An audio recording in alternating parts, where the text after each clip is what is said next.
بسم الله الرحمن الرحيم. مشاهدينا متابعينا في كل مكان عبر قنوات شبكة الإعلام العراقي، نحييكم أجمل تحية. السلام عليكم ورحمة الله وبركاته. هنا حيث اليوم الثاني لحساب الجولة الثامنة ضمن منافسات دوري نجوم العراق موسم 2025-2026. هنا حيث دهوك، وهذا الملعب الجميل ولقاء القمة ما بين الكبيرين صقور الجبال نادي دهوك اللي يضيف غزلان البادية نادي النجف في مباراة لها طابع خاص وجميل. نتمنى لكم مشاهدة ممتعة. حسين سمير يحييكم من منصة التعليق. ايضا صقور الجبال بألوانهم الصفراء المعتادة وغزلان البادية النجف بألوانهم الزرقاء. ايضا ملعب دهوك، هذا الصرح الرياضي الجميل اللي يحتضن احداث هذا اللقاء المميز. وعلى بركة الله تنطلق صافرة حكم اللقاء، الحكم الدولي محمد سلمان اللي يساعده مصطفى محمد ومحمد غوير وأوميد مصطفى. اما بغرفة الفيديو فيد كريم ومحمد لؤي. هكذا هي الاسماء وهكذا هي الامور. من يمين الشاشة بالالوان الزرقاء نادي النجف، ومن يسار الشاشة نادي دهوك بالوانه الصفراء. ايضا مواجهة ما بين عبد الغني شهد وما بين علي عبد الجبار، مواجهة الخبرة والطموح، وخيارات اليوم مختلفة عن الجولات السابقة بالنسبة لكلا المدربين. عبد الغني شهد رابع مباراة له بالدوري مع فريق دهوك اللي استلم الفريق خلفا للمدرب سليمان رمضان. اما بالنسبة لي امامك بالصورة، نعم هذا هو عبد الغني شهد صاحب 57 سنة بعد إقالة البرازيلي سيرجيو فارياس. نعم وصل سليمان رمضان والآن عبد الغني شهد هو مدربا لصقور الجبال. إذن تشكيلة الفريقين: علي ياسين بالنسبة لحراسة المرمى، تحدث عن فريق دهوك. خط الدفاعي خادم رسول وسعد ناطق، سيابند عقيد وصديق جمال ويوسف الإمام. أما بخط الوسط هارون أحمد، بولي سامبو، وبخط المقدمة بيتر غورغيس، كريم درويش، وحسن عماد عسكول. اما بالنسبة للغزلان البادية فريق النجف لحراسة المرمى امجد رحيم، احمد نعيم، وعلي فائز، محمد جاسم، وحمزة عدنان، وصفاء هادي، واحمد نور، سجاد رعد. وبخط المقدمة رضا فاضل، جعفر عبيس، وعبد الله حسون. هكذا هي خيارات علي عبد الجبار، لاعب دولي سابق علي عبد الجبار، ومسيرة تدريبية قد انطلقت قبل أن يصل إلى القمة. هذا هو المدرب علي عبد الجبار صاحب 39 سنة، لاعب دولي سابق، لاعب للقوة الجوية 10 مواسم. وبالنسبة للتدريب استلم الفريق خلفا للمدرب المصري محمد عبد العظيم اللي كان قبل ولي كريم مدربا لفريق النجف. أول مباراة له مع الفريق كانت في بطولة كأس العراق وخسر من المصافي بركلات الترجيح. ايضا هكذا هي الامور وهكذا هي الاسماء اللي تواجدت بهذه القمة الكروية لحساب الجولة الثامنة لدوري او نجوم، نعم دوري نجوم العراق موسم 2025-26. لازلنا لم ندخل باجواء اللقاء بعد، الدوري توقف لمدة 29 يوم. العودة اليوم لليوم الثاني، انطلق اليوم الاول في الليلة الماضية. شوف الاستلام الجميل، هذه انطلاقة لبيتر غورغيس، هذه كراته لكن بعيدة يا بيتر غورغيس. مرت هذه الكرة إلى خارج الملعب. تحدث عن الأجواء اللي لازلنا لم ندخلها حتى اللحظة. نعم هذا هو اليوم الثاني للجولة الثامنة. المباريات المستمرة في الليلة الماضية شاهدنا مواجهات عديدة كانت نوعا ما افتقدنا الأهداف في الغزارة التهديفية. هذا هو حسن عماد الملقب عسكول، هذا سيابند عقيد اللي سجل هدف تاريخي بشباك الميناء ببطولة كأس العراق الموسم السابق. فريق دهوك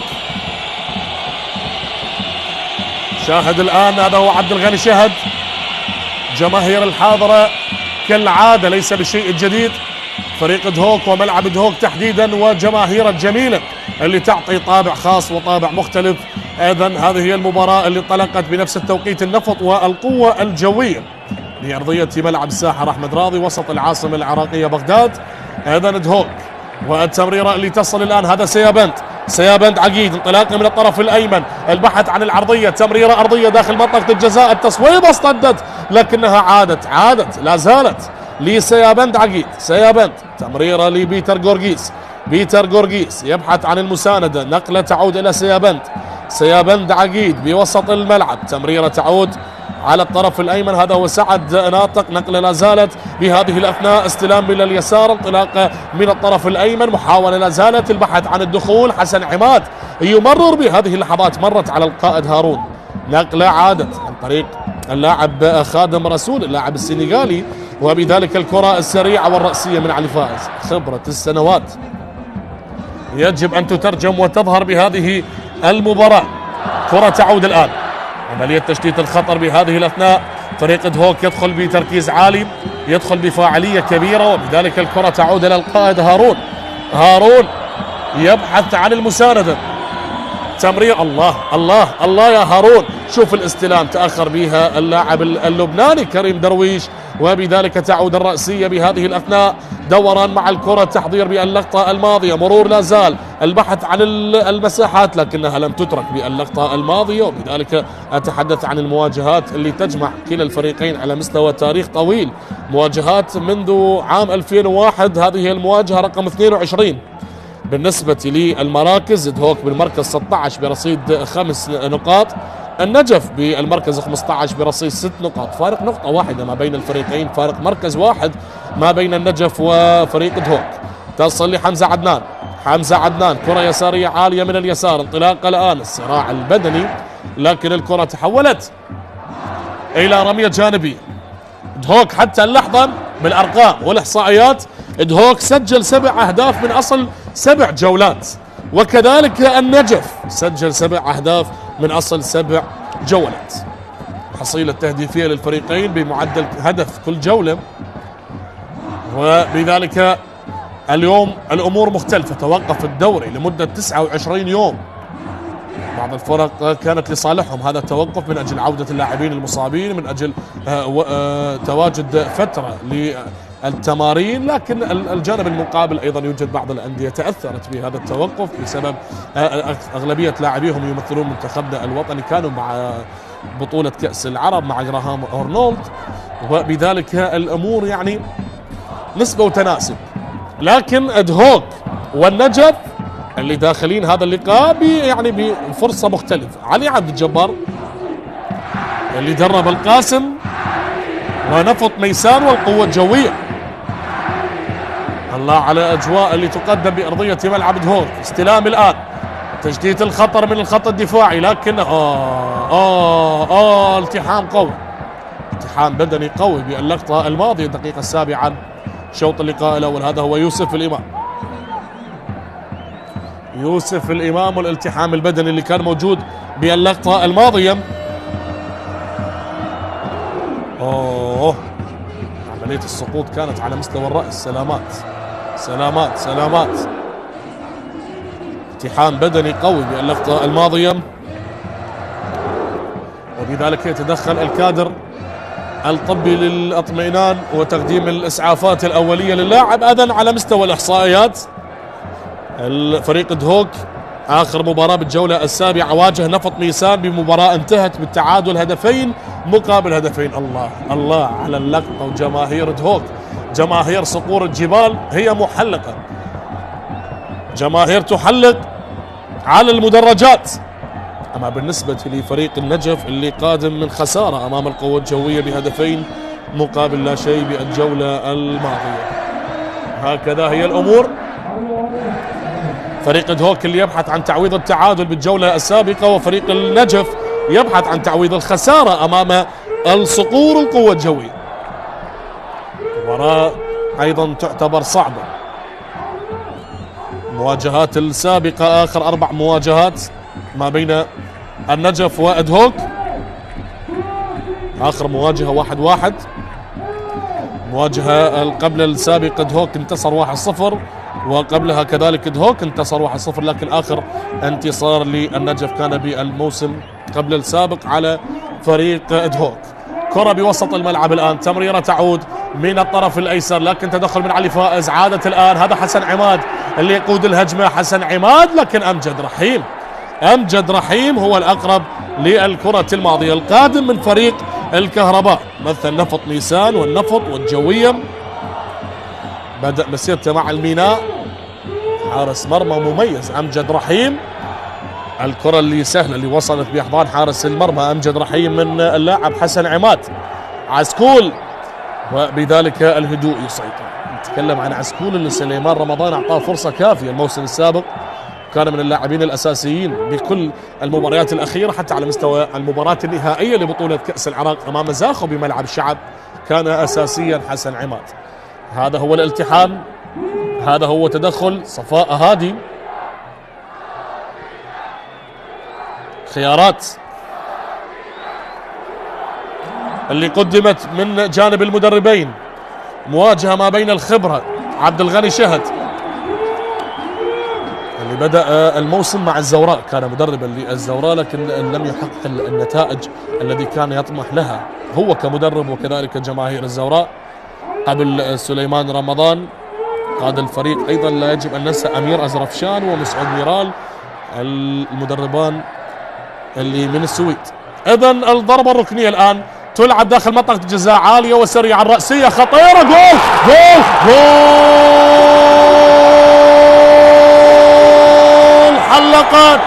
حلقت صقور الجبال برأسية جميلة جميلة، يسجل دهوك بالدقيقة 11 أول أهداف اللقاء برأسية جميلة جميلة. نعم بولي سامبو البرازيلي يسجل برأسية وصلت من كوبا كابانا. نعم هنالك من فلامينغو كذلك البرازيلي بولي سامبو يسجل ويبصم على أول أهداف اللقاء. الله الله يا صقور الجبال تبصم على أول أهداف اللقاء. شوف هي نفذت عاليا، هنا هيأ له كرة على طبق من ذهب والرأسية والهدف الأول يسجل نعم لمصلحة فريق دهوك. هنا بولي سامبو الراقص البرازيلي يسجل أول أهداف اللقاء برأسية محكمة باغتت حارس المرمى أمجد رحيم وكذلك المدافع باللقطة الماضية. إذن لم ننتظر طويلا ليظهر البرازيلي بولي سامبو ويسجل أول أهداف اللقاء. هدف أول لمصلحة فريق دهوك. بداية موفقة لصقور الجبال، نعم بداية موفقة لأصحاب الدار. بدأت الآن الجماهير ولها زيج على المدرجات، والجمالية اللقاء تزداد مع حضور هذا العدد الجماهيري الكبير، وبذلك ننتظر. تلعب بهذه الأثناء، تصل من الجهة اليسرى، لا زالت قائمة، لا زالت مستمرة، كرة تعود بهذه اللحظات، ولكن الله لم تكتمل اللقطة بنفس التوقيت. يجب أيضا أن نقدم كل المؤازرة والدعم لأبناء الخابور، فريق زاخو اللي يلعب مباراة الآن أمام العين الإماراتي بنفس التوقيت. نعم وهنا الكرة مرت، حكم اللقاء يطالب اللاعب بالاستمرار. فريق زاخو اللي متقدم على العين 1-0 حتى اللحظة بطولة الأندية الخليجية. هذا أجواء تقدم الله على جماهير دهوك، الله على اللقطات هذه اللي طالب من خلالها النجف، هذا اللي طالب من خلالها النجف على ركلة جزاء. تحدث بالارقام والاحصائيات، الجوله السابقه الجوله السابعه حضر فيها 27 هدف، اكبر نتيجه كانت للزوراء على الموصل 3-1، اكبر مباراه كان فيها اهداف هي دهوك ونفق ميسان 2-2، 4 اهداف تقاسمها كل الفريقين. اذا هدف مقابل لا شيء. غزلان الباديه يبحثون عن العوده وتعديل النتيجه، لكن يواجهون ضغط عالي من جماهير دهوك. شوف اللوحات الجميله اعطينا اياهم يا مخرج، خلينا نشوف الاجواء اللي يقدمها جماهير دهوك. هذا هو علي ياسين القادم من النفط. هنا علي عبد الجبار غير راضي تماما على النتيجه. جماهير دهوك هذا الملعب مرعب لكل الفرق اللي تزوره صراحه، يعني الجماهير مغطية كل المدرجات من كل زوايا الملعب وتؤازر. سلامات. هذا هو عبد الغني شهد، اللي هو حسن عماد على ما اعتقد مستلقي على ارضيه الملعب. لنشاهد بالاعاده. نعم هو حسن عماد. التحام اللقطه الماضيه، مواجهه كانت امام لاعب فريق النجف. ننتظر ونترقب احمد نور. احمد نور بالرقم 55 على ما اعتقد حضرت البطاقه، على ما يبدو اي نعم بطاقه صفراء على اللاعب احمد نور لاعب النجف. حكم الدولي محمد سلمان، والحديث اللي لا زال مستمر بالمناسبه.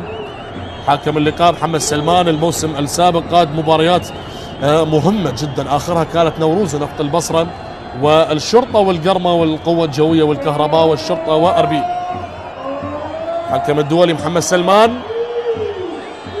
ايضا رميه تماس،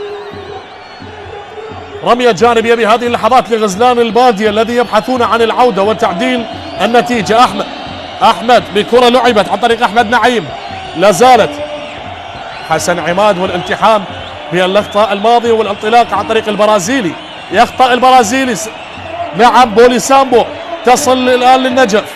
النجف يحاول بهذه الاثناء، حمزه عدنان صراع بدني قوه امام سيابند عقيد. لا زالت الان هذه للنجف عاليه الكره خطيره لكنها ابعدت باللقطه الماضيه. وصلت الى كريم درويش.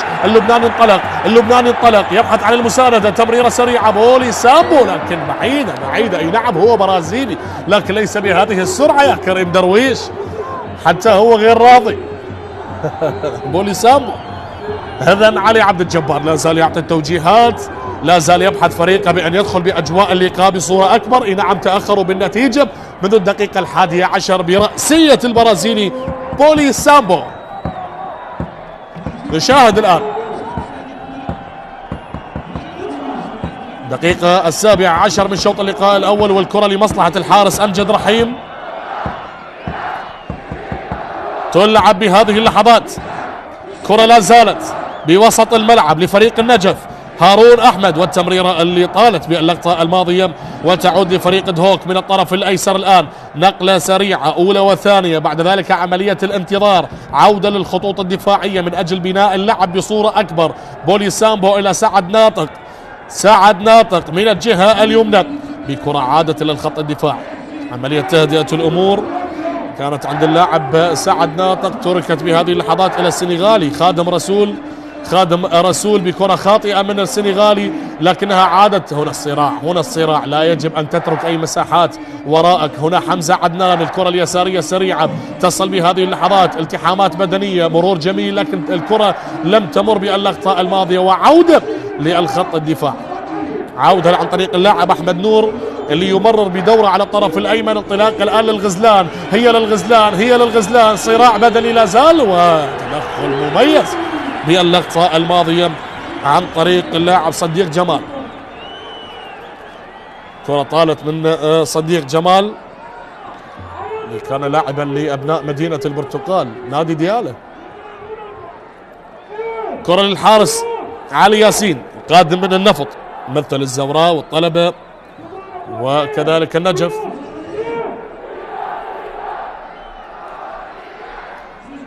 يعني ضمن بداياته تعتبر الحارس علي ياسين مثل فريق النجف، واليوم يلعب امامهم بهذه المباراة. ايضا هي خليط ما بين المشاعر، ليس فقط بالنسبة للحارس علي ياسين. يا بيتر غورغيس على المرور الجميل والمهارات والتلاعب والانسجام والدقة والتمرير والتحضير والمرور والعرضية. سيابند عقيد وعلي فائز يتدخل وتشتيت الخطر إلى رمية جانبية. تشعر بأن اللقاء بدأ يشتعل، لكن الانسجام والروح العالية المتواجدة عند لاعبين دهوك واضحة. لاعبين منسجمين نعم بدأوا بداية غير موفقة. تحدث عن الجولات الأولى لفريق دهوك هذا الموسم. أول مباراة خسر من القرمن، خسر من الشرطة ومن الكرخ ومن الطلبة. أول 4 جولات 4 خسائر لفريق دهوك. بعدها انتصر على نوروز 2-0، تعادل مع النفط ومع نفط ميسان. يعني دائما البدايات لم تكن جيدة بالنسبة لفريق دهوك، حتى الموسم السابق، ليس فقط هذا الموسم. الموسم السابق أول 3 مباريات أيضا خسر، حتى الجولة الثالثة خسر من الزوراء وأربيل والنجف. تحدث عن الموسم السابق. نشاهد الآن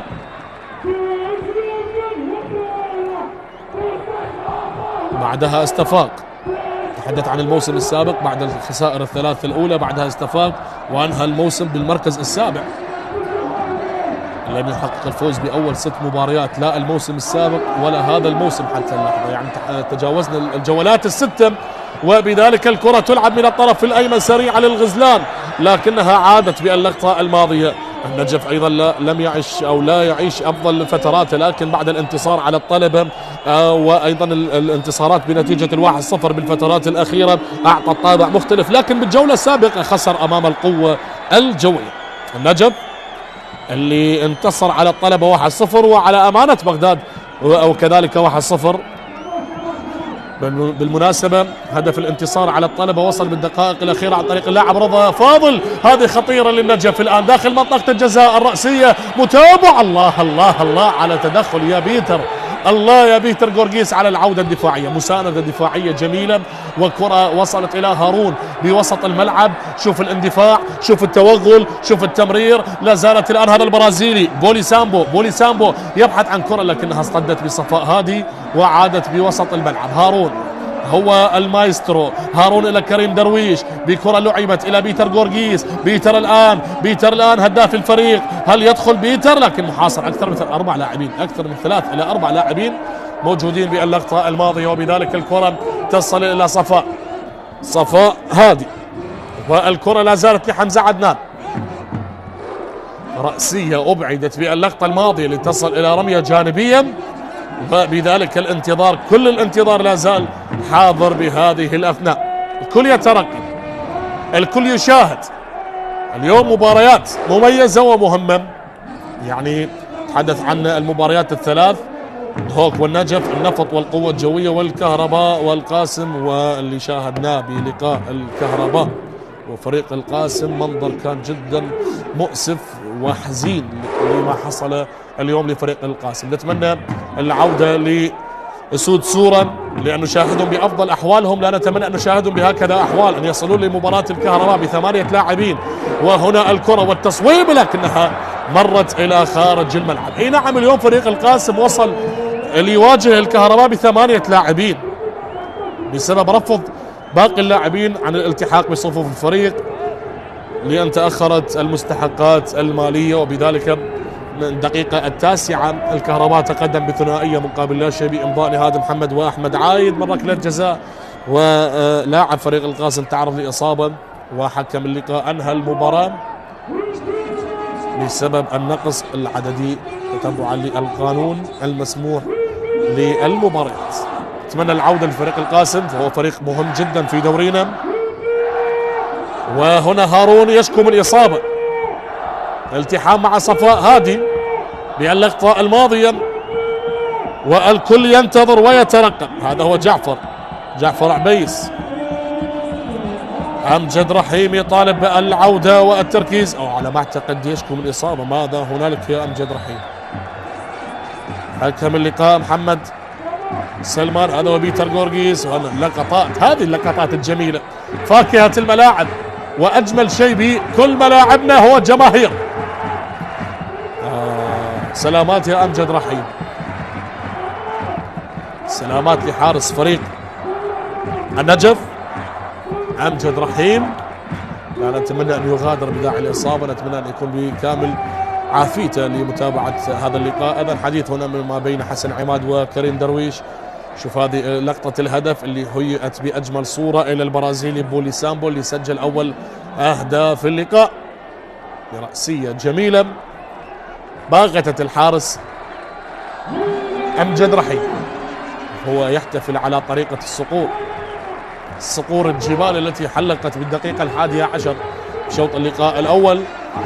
وهنا الجماهير رغم الأجواء الباردة، حتى وإن كانت الأجواء باردة على مستوى حالة الطقس، فنحن هنا لمؤازرة الصقور، نحن هنا للوقوف مع دهوك بهذه الجولة ايضا استئناف اللعب دقيقة 25 شوط اللقاء الاول. يا من تشاهدوا معنا عبر قنوات شبكة الاعلام العراقي، الامور لا زالت مستمرة. هوك هدف، النجف لا شيء. هنا بوليسامبو السريع يبحث عن المساندة، يبحث عن الحلول، وبذلك التمريرة تصل عن طريق هارون، وموزع الكرات من كل الجهات.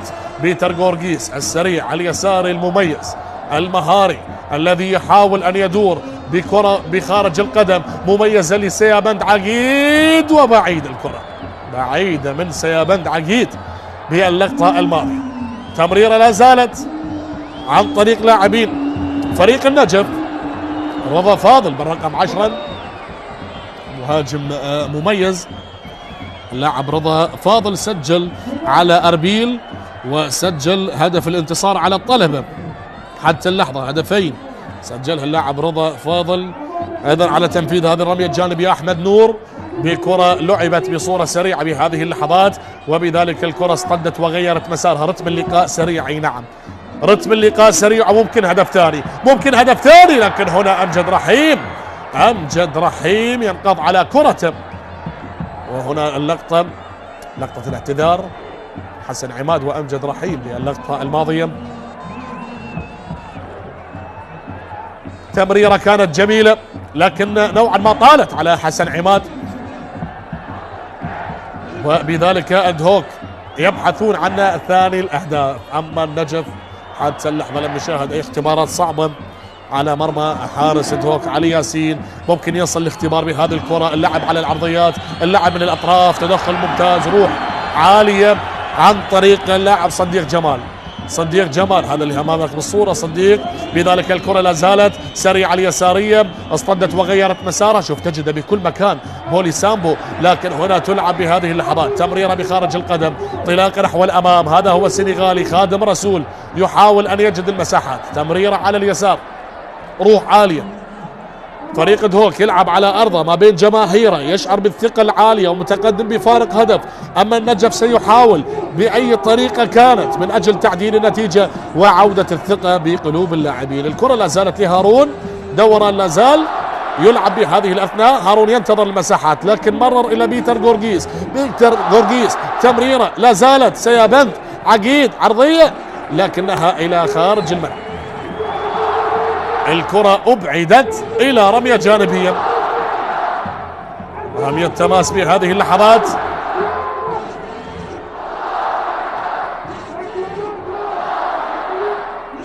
سيابند عقيد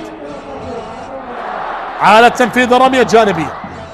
سيابند بكرة لعبت داخل منطقة الجزاء، رأسية وإبعاد الأقرب سجاد رعد لكنها طالت. وهنا هارون وأمجد يتدخل، أمجد رحيم حارس المرمى يتدخل باللقطة الماضية. تلعب الآن بهذه الأثناء من الطرف الأيمن، سريعة لا زالت عالية الكرة، البحث عن الكرات العالية لكن رأسية تحولت إلى يوسف الإمام، يقف على كرته ويمرر يوسف إلى صديق جمال، والكرة إلى خارج الملعب. الأمور لا زالت غزلان البادية وصقور الجبال. الله لكن التمريرة خاطئة، وصفاء هذه هو الأقرب. صراع بدني، صفاء يا صفاء، يا عيني عليك يا صفاء. وكرة للغزلان الآن، صفاء هذه تأخر فيها لكن تصويبة مطالبة بلمسة يد، وحكم اللقاء مستمرة المباراة يطالب باستئناف اللعب. كرة لهارون، عندما يكون هارون في يوما فريق أدهوك تجدهم ممتازين. شوف الدوران، شوف التحضير. تمريرة إلى السنغالي خادم رسول، خادم يمرر إلى بيتر غورغيس. بيتر بمفردة أمام أكثر من 4 لاعبين.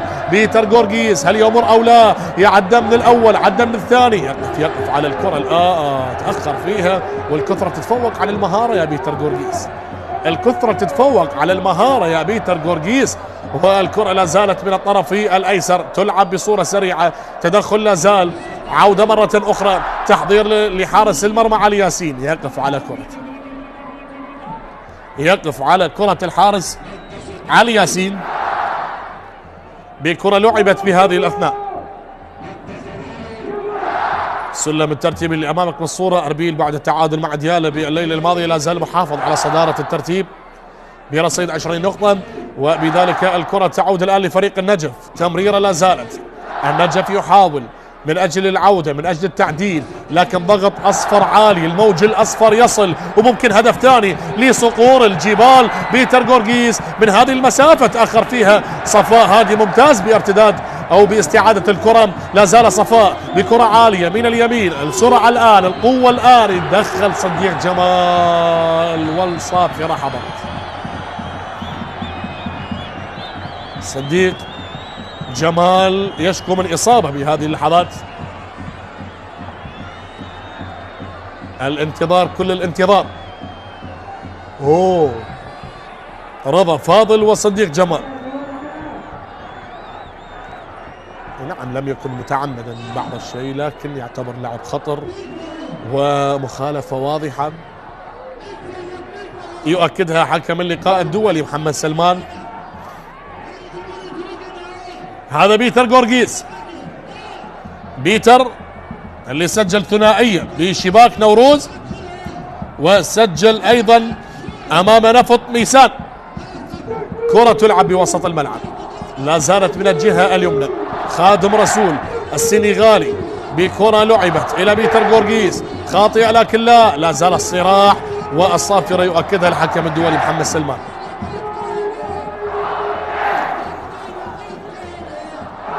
جماهير دهوك لا تتوقف عن التشجيع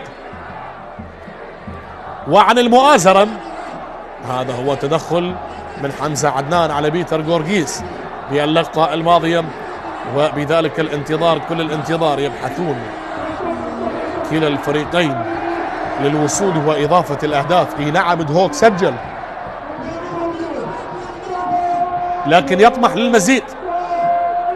على التنفيذ الآن بيتر جورجيس، والكرات العالية بهذه اللحظات وصلت من الجهة اليمنى. الثاني قريب، لكن أمجد رحيم يقف على كرة. يريدون تهدئة الأوضاع فريق النجف، يريدون إيجاد المساحات من أجل إضافة هدف التعادل. أيضا تجاوزنا النصف ساعة الأولى من شوط اللقاء الأول. هذه هي اللقطة الرأسية اللي وصلت سهلة لإحضان حارس المرمى أمجد رحيم. فيها راية، حتى لو سجلت فيها راية. سعد ناطق بموقف متسلل في اللقطة الماضية. ايضا استئناف اللعب. تحدثنا عن الاهداف. كريم درويش سجل امام الطلبة، كذلك سجل بالكاس، سجل على نادي الحسين بعدما تأهل دهوك إلى الدور ال16 بعد الانتصار على نادي الحسين بهدف مقابل لا شيء. سجل اللاعب كريم درويش، متخصص دائما أنه يسجل ببطولات الكأس كما حصل بالموسم السابق. كرة تلعب من اليسار الآن، لا زالت الأمور مستمرة. دهوك هدف، النجف لا شيء. دهوك هدف، النجف لا شيء بملعب دهوك. وهنا تصل لسيابند عقيد. سيابند، كرة لعبت سريعة لا زالت. سيابند يرتكب المخالفة وخطأ واضح وبطاقة صفراء. بطاقة صفراء عندما حصل أحمد نور على بطاقة صفراء من لاعبين النجف. الآن سيابند عقيد وهو البطاقة الصفراء الثانية بالمباراة بالمجمل نفسه وليس نفس اللاعب. يعني سيابند عقيد بطاقة وأحمد نور بطاقة، وبذلك التدخل كان قوي وواضح من اللاعب سيابند عقيد. أجواء جميلة بدهوك بملعب دهوك. محظوظين كل اللي موجودين بالمدرجات يعيشون هذه الأجواء الرائعة.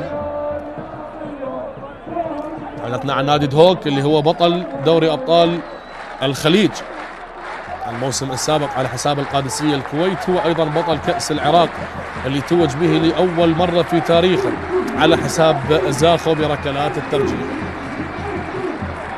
هنا اللقطات، جماهير العاشقة والمحبة. علي عبد الجبار في حيرة من أمره، متأخر بفارق هدف ويفقد أعصابه، غير راضي تماما على أداء لاعبين. هل يجد الحل بالشوط الثاني؟ لم تنتهي المباراة بعد، لا زال هنالك وقت طويل لنشاهد ماذا تخبئ لنا هذه المباراة. ننتظر ونترقب بنفس التوقيت مباراة النفط والقوة الجوية حتى اللحظة من دون أهداف. شوف اللقطة، شوف اللقطة. الله الله الله الله الله على الجماهير وعلى هذا العشق وعلى هذا الوفاء بأصعب الظروف. حتى وإن كانت هوك بالمركز 16 حاضرت جماهير تؤازر الجماهير. هنا أمجد بكرة عالية لعبت 10 دقائق على نهاية الوقت الأصلي لشوط اللقاء الأول، ولا زال ادهوك متقدم بهدف البرازيلي بولي سامبو. هنا كرة من الطرف الأيمن عندما تشن الهجمات. شوف الجماهير يحاول أن يؤثر على لاعبين النجف، لكن هنا الغزلان صفاء وعلي ياسين. علي ياسين يتصدى بردة فعل ولا أروع. الله على التمريرة اللي وصلت صفاء، صوب، لكن علي ياسين موجود. أي كرة أهدرت، أول وصول وأخطر فرصة لفريق النجف، لكن الحارس علي ياسين يتعملق ويتألق باللقطة الماضية. حمزة عدنان غادر، يشارك اللاعب محمد حسن غير اضطراري على ما اعتقد. محمد حسن بالرقم 6 هو أول المشاركين الدقيقة 35 فريق النجف. عودة الآن لمصلحة صقور الجبال. الأجواء الجميلة. ألا يوسف الإمام تمريرة، هذا هو حمزة عدنان. أنا ما أعتقد غادر بداعي الإصابة، نتمنى له السلامة. وبذلك الكرة تعود من الطرف الأيمن. سعد ناطق يبحث عن المساندة. هارون بكرة تلعب بهذه اللحظات. هدوء يسيطر ويخيم على الأجواء. فريق ادهوك يريد أن ينهي الشوط الأول متقدما بالنتيجة، لكن الكرة تلعب إلى هارون بمفرد هارون. عملية قطع الكرة لا زالت، صراع بدني. الله الله الله الله الله الله. الثاني جاي للصقور الجبال والتصويبة القوية، لكنها مرت على اللبناني كريم درويش. الله على التسديدة اليسارية القوية، لكنها مرت. لكن حدثني عن روحية هارون أحمد. هارون سقط ولكن لم يفقد الأمل، حاول وقاتل ووصل إلى كرة وقطعها. شوفها بالعالي، شوف هنا فقد التوازن، سقط أرضا. هو كالفارس المثقل بالجروح، رغم أنه سقط لكنه نهض ليتابع ويمرر ويهدي كرة جميلة لكريم درويش اللي كان قريب جدا من إضافة ثاني أهداف اللقاء. قريب كان كريم درويش بإضافة ثاني أهداف اللقاء. يندب حظا، مهاجم مميز صراحة. هذه اللقطة تمريرة وصلت على طبق من ذهب يا صفاء، لكن علي ياسين تألق وتصدى ببراعة. نفذها بصورة جميلة أيضا صفاء هذه، لكن الكرة طالت. وبذلك اللحظات تمر والدقائق تنقضي، ودهوك لا زال متقدما بهدف مقابل لا شيء حتى اللحظة. انطلاقة لا زالت من اليسار، صفاء يبحث عن مساند. الله جميلة هذه الكرة، لكن رأسية غيرت مسارها، تعود من هارون. انطلاقة نحو الأمام بكرة لعبت ولا زالت عن طريق اللاعب صفاء أو زميلة. حدث عن الوصول، لا زال الصراع الآن عندما كانت ووصلت. هذا البديل، نعم، محمد حسن شاهدناه غير موجود بالقائمة، شارك بديل محمد حسن، والكرة لا زالت الآن. هذا هو محمد حسن، ثاني لمساته لكن يخسرها. وحسن عماد تمريرة خاطئة. صفا هادي هو الأقرب، يقف على الكرة. تمريرة من الطرف الأيمن، تلعب الكرات من كل الجهات من كل زوايا الملعب. عالية الكرة الآن، تحضير والإبعاد، لكنها وصلت إلى الجهة اليسرى. انطلاق الآن. الله الله الله الله الله يا سجاد رعد. والكرة العالية الآن داخل منطقة الجزاء، لكنها لم تغادر على ما أعتقد. غادرت. حكم الرائع، شاهدنا حكم الرائع وأعلن عنها بأنها غادرت. جماهير هوك لا زالت تصنع الحدث علي ياسين اللي نقذ فريق دهوك من هدف التعادل قبل لحظات امام صفاء هادي. هذا هو صاحب الهدف الوحيد بولي سامبو. علي ياسين على التنفيذ الآن. علي ياسين، الأمور الهادئة اللي لا زالت تغطي هذا الشوط بعدما شاهدنا سلسلة من الهجمات بالنسبة لدهوك وواحدة كانت لفريق النجف. هذه كرة تلعب من الطرف الأيمن الآن، عملية تشديد الخطر عن طريق اللاعب أحمد نور، لكنها تعود مرة أخرى. هذا هو السنغالي يخسرها خادم رسول، والبحث عن مشروع المرتدات لفريق النجف. كرة اصطدت وإلى رمية جانبية. سعد ناطق القادم من الطلبة، أيضا سبق وإن كان لاعبا لفريق النجف. سعد ناطق مثل القوة الجوية والطلبة وأبها السعودي والشرطة والنجف. سعد ناطق الملقب باللاعب الفدائي الذي دائما ما يقدم تضحيات أمام كل المهاجمين، ودائما ما يكون عنصر مهم بالخطوط الدفاعية. إذن كرة تعود الآن. سيابند عقيد، سيابند عقيد، تمريرة لا زالت إلى هارون. هارون بكرة عالية داخل منطقة الجزاء، لكن أمجد رحيم، أمجد رحيم هو الأقرب بهذه اللحظات. مواجهات لا زالت مستمرة على مستوى الجولة الثامنة ضمن منافسات دوري نجوم العراق موسم 2025-26. الأجواء المميزة، 5 دقائق أو أقل على نهاية الوقت الأصلي لشوط اللقاء الأول. الأمور هادئة نسبيا رغم تواجد الهدف الوحيد بهذا اللقاء، لكن الأمور نوعا ما ممكن تتغير بتسجيل المزيد من الأهداف. نشاهد الآن كرة تلعب هذه لمصلحة دهوك، مرور جميل، لا زالت تلاعب. صديق جمال ينتظر المساندة، الصديق بكرة عالية. علي فائز يتدخل باللقطة الماضية، لا زالت قائمة، لا زالت هنا تصويبة قوية. أوه سلامات سلامات سلامات للاعب فريق النجف مستلقي على أرضية الملعب، اصطدت الكرة بصورة قوية. سلامات سلامات سلامات سلامات. شوف الجماهير تردد وينتظرون الهدف الثاني، لكن شوفها بالإعادة الكرة صراحة قوية قوية لا يرحم عندما يصوب كريم درويش، لا يرحم بتصويباته اليمينية. لكن سلامات يا أحمد نور، قدم نفسه ورأسه أمام هذه الكرة من أجل الدفاع عن شعار النجف. سلامات يا أحمد، سلامات للمدافع أحمد نور. ينهض لأجل المتابعة، أجواء لا زالت مميزة ورائعة. شوط أول قريب جدا من النهاية، وشوف جماهير دهوك يصنعون الحدث، يصنعون الفرحة. الأجواء الباردة على مستوى حالة الطقس، والأمور لا زالت صغار كبار شباب عوائل، كل الفئات موجودة تحت مسمى ملعب دهوك. نشاهد وننتظر الآن.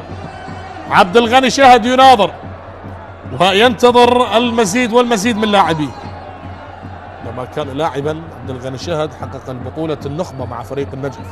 هي كتلة من المشاعر تتحرك اليوم، كتلة من المشاعر والذكريات والسنوات الجميلة والسنوات الطويلة للمدرب عبد الغني شاهد. كان لاعبا لفريق النجف وأيضا مدربا، وحقق وصافة الدوري موسم 2005 مع فريق النجف.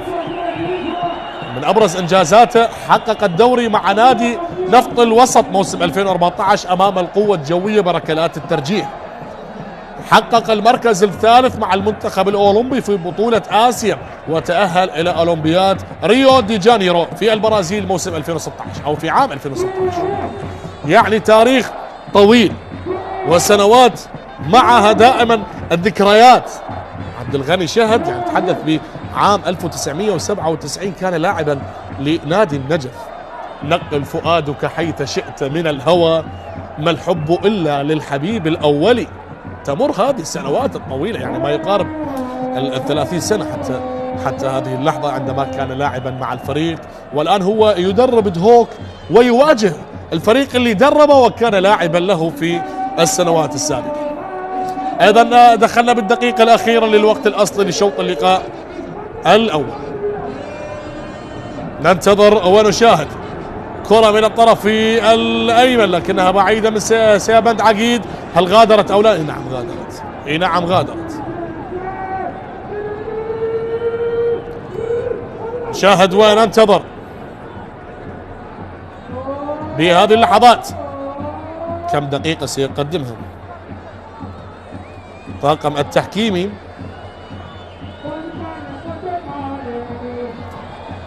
هوك هدف النجف لا شيء، بهدف سجل البرازيلي بولي سامبو في الدقيقة 11 من شوط اللقاء الأول. والكرة العالية الآن، أخطر الكرات كانت في صفاء هادي لكن تألق الحارس علي ياسين. كرة لهارون الآن قائد الفريق، ينطلق نحو الأمام، تمريرة لا زالت من الجهة اليسرى تلعب لخادم رسول، ينقل الكرة من اليسار إلى اليمين. السرعة الآن هو اللي صلحها للمهاجم، انطلاقة لسيابند، تمريرة لا زالت حسن عماد ومخالفة أو لا حكم اللقاء يطالب باستئناف اللعب بكرة لا زالت بهذه اللحظات من الجهة اليسرى. التمريرة وعلي ياسين يتدخل، علي ياسين يتدخل. 3 دقائق كوقت بدل ضائع، 180 ثانية على نهاية شوط اللقاء الأول. جماهير دهوك لا زالت تؤازر، لكن يجب أن نذكر بأن الفارق هدف واحد ليس بالفارق الكبير. غزلان البادية ممكن يعودون بأي لحظة من اللحظات، لا سيما بعدما يعني نوعا ما نشاهد الكثافة الهجومية بدأت تتحرك. نعم بناء اللعب من الخلف لدهوك دائما ما يكون ممتاز، لكن أي فرص تصل ممكن تسبب خطورا على فريق دهوك. هنا كرة تلعب سريعة بهذه اللحظات بوسط الملعب، كرة من الطرف الأيمن، انتظار كل الانتظار لخلق المساحات، لكن الكرة طالت إلى رمية تماس، رمية جانبية بهذه اللحظات. الآن ننتظر أنا وإياكم الشوط الثاني هل يكون مختلفا يا علي عبد الجبار مدرب فريق النجف، وماذا سيفعل عبد الغني شهد للمحافظة على هذا التقدم، على التنفيذ. كرة تلعب من الجهة اليمنى الآن. دورينا ولياليه الجميلة، عادت ليالي دورينا، توقف لفترة طويلة وتوقف لأكثر من مرة، والبعض كان منزعج من هذا التوقفات، لكن تبقى ليالي دورينا جميلة، تبقى ليالي دورينا مليئة بالندية والحماس والصراعات والمنافسات الجميلة. وهنا أهداف تتحدث عن الأندية الجماهيرية وعن باقي الأندية المحافظاتية، وكل الملاعب تزهو بدورينا الجميل. والكرة سهلة لأمجد رحيم. تلعب الآن آخر دقيقة لنهاية شوط اللقاء الأول، وعلى ما أعتقد وهو مجرد توقع شخص الشوط الثاني سيكون مختلف جذريا بالنسبة للفريقين، ستكون المسؤولية أصعب بالأخص على فريق النجف. كرة تلعب من الطرف الأيمن الآن، عودة للخط الدفاعي، نصف دقيقة على نهاية الشوط الأول. علي ياسين قدم مستوى طيب الموسم السابق مع فريق النفط، مباريات كثيرة خرج بها بكلين شيت.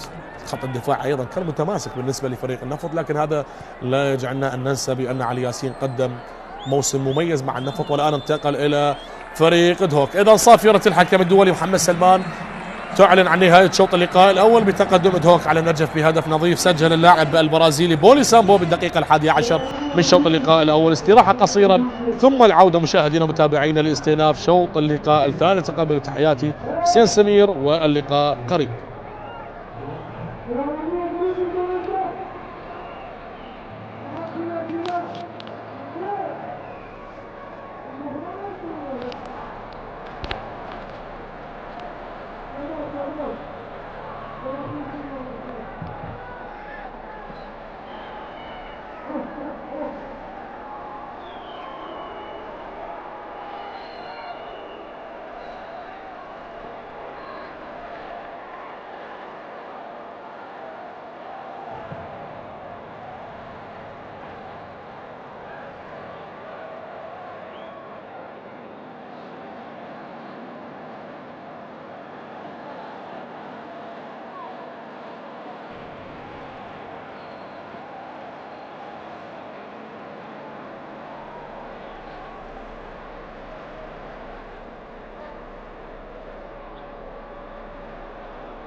للوسط الى محمد سادات، ضغط على محمد سادات، ممكن الان الكرخ يفعلها، ممكن مامادو، خطيره خطيره خطيره، وهدف اول، هدف اول لصالح نادي الكرخ، هدف اول لصالح نادي الكرخ. الله الله الله الله، اللاعب اللي سجل ايضا في مرمى دهوك ونادي القاسم ياتي ويسجل اليوم من خلال هذه المباراة أول أهداف اللقاء. إذن الكرخ الكناري في ملعبه في هذا اللقاء، الله بذكاء وبطريقة جميلة يضعها في المقص الأيسر لمرمى فريق النفط. لاحظ العمل الكبير من اللاعب مامادو نياس اللاعب الموريتاني، وبعد ذلك هيئها ويسجل فريق نادي الكرخ أول أهدافه في هذا اللقاء. أحمد خالد هل يعدل أو محمد شاكر؟ أحمد خالد يتقدم ويسجل هدف التعادل، هدف تعادل لفريق النفط. أحمد خالد يسجل هدف التعادل لفريق النفط من ركلة جزاء، هو من صنع ركلة الجزاء أحمد خالد، وهو من سدد ركلة الجزاء أحمد خالد ليسجل على يمين حارس المرمى محمد شاكر ليعدل النتيجة لفريق النفط في مرمى الكرخ. 1-1. إذن الكرخ يتقدم أولا والنفط يعادل في نهاية الشوط الأول. هل يقلب الطاولة فريق النفط على الكرخ قبل نهاية الشوط الأول داخل منطقة الجزاء؟ ممكن الآن محمد عدنان، المحاولة تستمر، ستار ياسين يحاول أن يمر ستار، ومحمد سادات يسجل هدف ثاني. الله الله الله الله الله على هدف جميل. بعد العودة إلى الفار والقرار في الأخير يأتي باحتساب هدف لفريق النفط. لاحظ الإعادة، لاحظ هذه التمريرة، الله على المرور لستار ياسين اللي هيئها لمحمد سادات. النفط عائدة إلى المدافع ياكوبو، وهدف تعادل. الله الله الله الله الله الله على محمد خالد، الله على اللاعب المميز، الله على محمد خالد. كرة ولا أروع عن طريق اللاعب محمد خالد يدرك التعادل لفريق الكرخ. الويا كوفي، لاحظ الإعادة، غير متسلل، غير متسلل محمد كوفي، لكن مر بهذه الطريقة وقوي، الله هوب بالمباشر في المرمى ليسجل هدف التعادل لفريق الكرخ. الله على كرة جميلة من محمد خالد كوفي يسجل من خلال هدف التعادل لفريق نادي الكرخ لتصبح النتيجة 2-2 الآن. 2-2 الآن ما بين فريقي النفط والكرخ. من الحارس كميل سعد، خروج لمحمد حميد، ماذا تفعل يا محمد حميد؟ يا الله، جول جول جول جول جول، هدف أول لنادي أربيل، خطأ لا يغتفر من محمد حميد، خروج غزبكي شيرزاد تيميروف، شوط كميل سعد هو الذي صنع الهدف، الأسيست لكميل، وتيميروف يضع كرة الهدف الأول. شوهد كميل، نعم لم يكن متسللا تيميروف، لكن خروج محمد حميد فيه أكثر من علامة استفهام، ويجب على الحارس عندما يخرج يجب أن يحسم الأمور. ماذا تفعل يا محمد حميد؟ والهوليري يتقدم على القرماوي. شاهد شاهد شاهد الإعادة من أكثر من زاوية، حل من قبل علي علوان، هنا التمريرة وراسية، يا الله، أتكلم عن الحلول، أتكلم عن الحل لدى علي علوان، وبالفعل تمريرة الأردني بالمقاس بالقلم والمسطرة على رأس مؤمل في ملعب دهوك. شاهد شاهد شاهد تمريرة علي علوان، يا الله على التمريرة، أتكلم عن الحلول لدى علي علوان، وبالفعل كأنه سمع صوتي، كأنه سمع كلامي، ولعب الكرة بالمقاس على مؤمل عبد الرضا الذي انسل من خلف الدفاعات الأولانية، ووضع كرة التعادل في في مرمى أربيل. الاتيميروف الخطير، اتيميروف إلى مصطفى قابيل، يا الله يا قابيل، يا الله يا قابيل، يا الله يا قابيل، يا الله، جول! هدف جميل ولا أروع. أي أسيست يا قابيل إلى معتز، كأنك أبو 4 عيون، كأن لديك كاميرا خلفية. أكيد يقبل الهدية من قابيل. أي هدية، أي هدية. مثلث الرعب الهجومي، تيميروف إلى قابيل، وقابيل إلى معتز، ومعتز وضعها في الشباك. صعب على محمد حميد، ولامست أيوب مودن وسكنت الشباك. نعم يا قابيل، نسبة كبيرة من الهدف بصمود الرجال داخل الملعب. الإكوادوري بالأراضي العراقية، عالية الكرة، جول الأنيق، يسجل الطلاب أول الأهداف. وحبيتك لقيتك مثل الجبل شامخ، طلابي ويا عشقك جنن الناس، طلابي ويا عشقك جنن الناس. اي نعم، اي نعم، سيف رشيد يبصم على أول أهداف اللقاء بصناعة إكوادورية، بصناعة إكوادورية من داريو فابيان، يسجل من خلال هالأنيق أول أهداف اللقاء، أول أهداف اللقاء. تركيز عالي، سايمون ماسوفا وأحمد بشار ماسوفا. الله الله الله الله الله، عندما يتكلم التاريخ، عندما تحضر العراقة. ذلك الآن النتيجة أصبحت 2 مقابل لا شيء بالنسبة لي. أطلع تستمر والمصاعب إن صح التعبير على نادي دهوك. المباراة الرابعة من دون انتصار، الجولة الرابعة حتى اللحظة من دون نقاط، من اقليم كردستان حتى العاصمه بغداد من اجل التعويض وممكن هدف للتقليص. جول!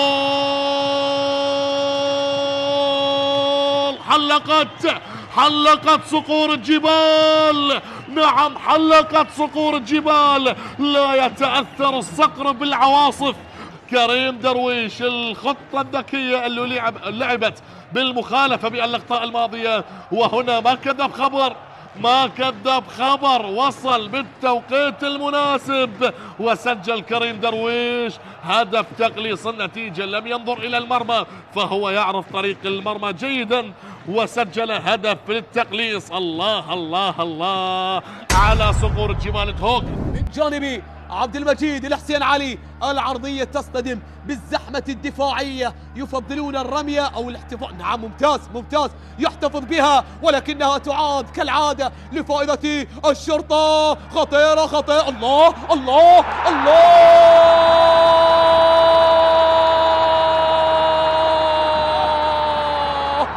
بسيناريو المباراة الماضية، بسيناريو القيثارة، تعزف السيمفونية، يعزف اللحن الأول بألحانهم بقيادة الموسيقار، بقيادة الفنان، بقيادة الفرعون مؤمن سليمان. الهدف الأول في الربق الأخير، أحمد يحيى هو من فك الشفرة، هو كلمة السر، هو من يلفظ كلمة الانتصار لمصلحة القيثارة. الله، بعد الصمود أكثر من 93 دقيقة بمحاولات المستمر. الله بس حدثني على الأسيست، على التحضير، على التمرير. مشاهدينا الكرام، نعم، بصناعة بأسيست خرافي خالد من جانب محمد داود. أجمل من الهدف وأغلى من الهدف وأغلى من الذهب أيضا. تبقى المحاولة لزاخو، باحث ضاغط. بداية المباراة، البداية القوية بالنسبة للقبصان الحمراء. عالية ديبوتي، جول!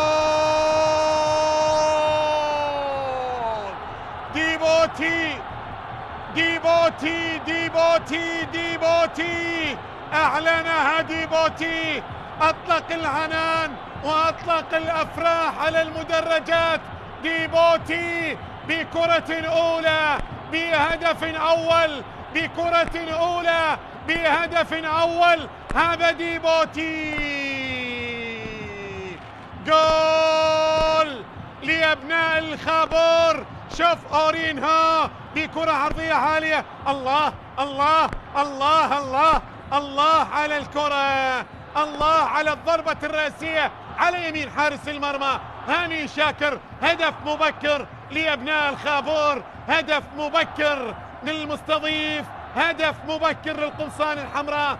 ديبوتي أعلنها وأبعدت الآن عن طريق محمد علي عبود. ديبوتي انطلق، ديبوتي لو مرر لشيركو خطير، خطير للثاني، خطير للثاني. الله الله الله الله الله، جول ثاني، هدف ثاني لشيركو، هدف ثاني لأبناء الخابور، جول ثاني، سجل الثاني. أفرح أنصاره ويا سعادة على المدرجات ويا فرحة كبيرة على المدرجات.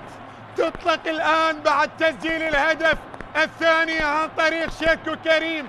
استلم الكرة وما كذب خبر، ما كذب خبر. شيركو استلمها استلمها استلمها من ديبوتي، وبعد ذلك سدد الكرة، سدد الكرة ليتقدم زاخو بهدف ثاني. الحالة السليمة، هنا التسديدة، هنا الكرة في قلب المرمى، في وسط المرمى، ليتقدم زاخو بهدفين مقابل لا شيء. لاعب يتحرك في كل أرجاء الملعب. شيركو بتنفيذ مباشر، جول، جول ثالث فعلها شيركو بمساعدة المدافع، بمساعدة المدافع. هدف ثالث لأبناء الخابور، هدف ثالث لزاخو. اي نعم اي نعم اي نعم، هدف ثالث. وافرحي يا انصار زاخو، افرحي يا انصار ابناء الخابور بهذا التقدم بثلاثية في الدقيقة 44. الكرة تأتي من شيركو كريم، ابعدها حارس المرمى، ولكن اصطدت بالمدافع، اصطدت بالمدافع وعادت الى المرمى لتسكن الشباك، ليسجل الثالث، ليتقدم بالثالث. هكذا كرة القدم عندما تكون الأمور. وبالتالي كريستيان الصربي توجست من خلال هذا اللقاء جول، جول. الله الله الله الله الله، أمجد عطوان، الله يا أمجد، الله على أمجد عطوان. مع انطلاقة الشوط الثاني، مع بداية الشوط الثاني، مع بداية قوية، والدقيقة الأولى من زمن الشوط الثاني سجل أمجد عطوان هدف جميل بتسديدة رائعة، بتسديدة ولا أروع بظاهر القدم اليمنى. سجل أمجد عطوان الهدف الرابع، رباعية زاخولية. الله الله الله الله الله الله الله الله الله الله على كرة الرابع، الله على الهدف الرابع. الكرة اصطدت بالقائم وبعد ذلك تسكن الشباك. أيمن الصفاقسي على التنفيذ. أيمن قدام وجول، جول جول جول جول جول جول جول جول جول جول.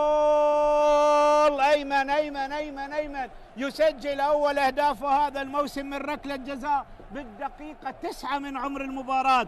أيمن الصفاقسي يسجل أول الأهداف في هذا اللقاء من ركلة جزاء في الدقيقة 9 أمام هذا الجمهور اللي قادم من محافظة ديالى ويمن الزلفاني. الهادي والطامح للعودة بعلامة كاملة وتصدر ترتيب دوري نجوم العراق. شوف قدم أيمن وسجل أول أهداف المباراة من ركلة جزاء بالدقيقة 9 من عمر المباراة. المباراة راح تحلو بعد أن سجل أول أهداف المباراة. الهدف اللي يحمل رقم 87 هذا الموسم. ميدراندا يحاول يسدد من بعيد وبسيطر عليه الحارس، خطيرة وجول. فونينج يعادل الكفة بالدقيقة 22 من عمر المباراة. كرة ترتد من علي فيصل، كرة سددها اللاعب ميدراندا سددها، ارتدت إلى الحارس، اللعبت للمرة الأولى، ارتدت المرة الثانية وأكملها فونينج اللي يسجل هدف الشخص الثالث بعد أن سجل في شباك الموصل. والنجف يسجل هدف التعادل ويدرك التعادل في الدقيقة 21 من عمر المباراة. فونينج يدرك التعادل. شوف الكرة ارتدت، ما سيطر عليها علي فيصل، حاول علاء الدين، عادت مرة أخرى وأكملها اللاعب فونينج.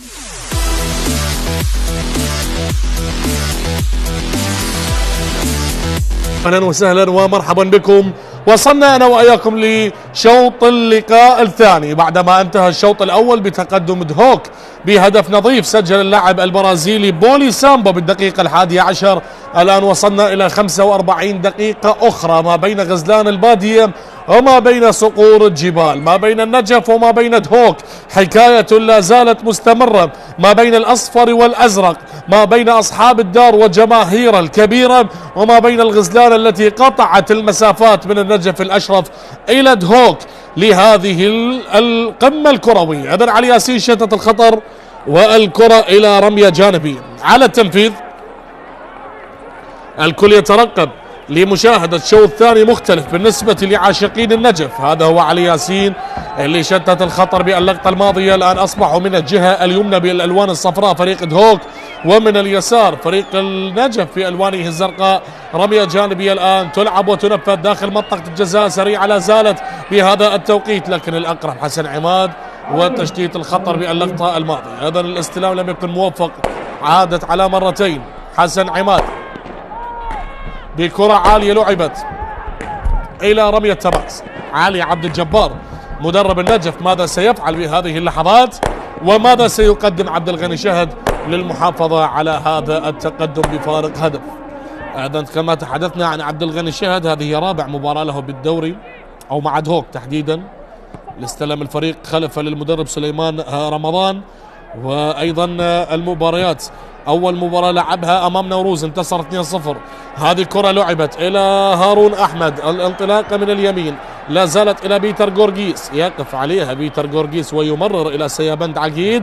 تمريرة ذكية لا زالت هارون والكرة العالية والثاني جاي، لكن أمجد رحيم يتصدى للقطة الماضية، مميز بالانقضاض على الكرات العالية أمجد رحيم. كريم درويش ينتظر ويمني النفس بأن يسجل هدف بهذا اللقاء. هذه كرة هارون لعبت عالية وأمجد رحيم انطلق وحلق وانقض على الكرة. لا يوجد تسلل بهذه الكرة، لا توجد راية بهذه اللقطة. أمجد رحيم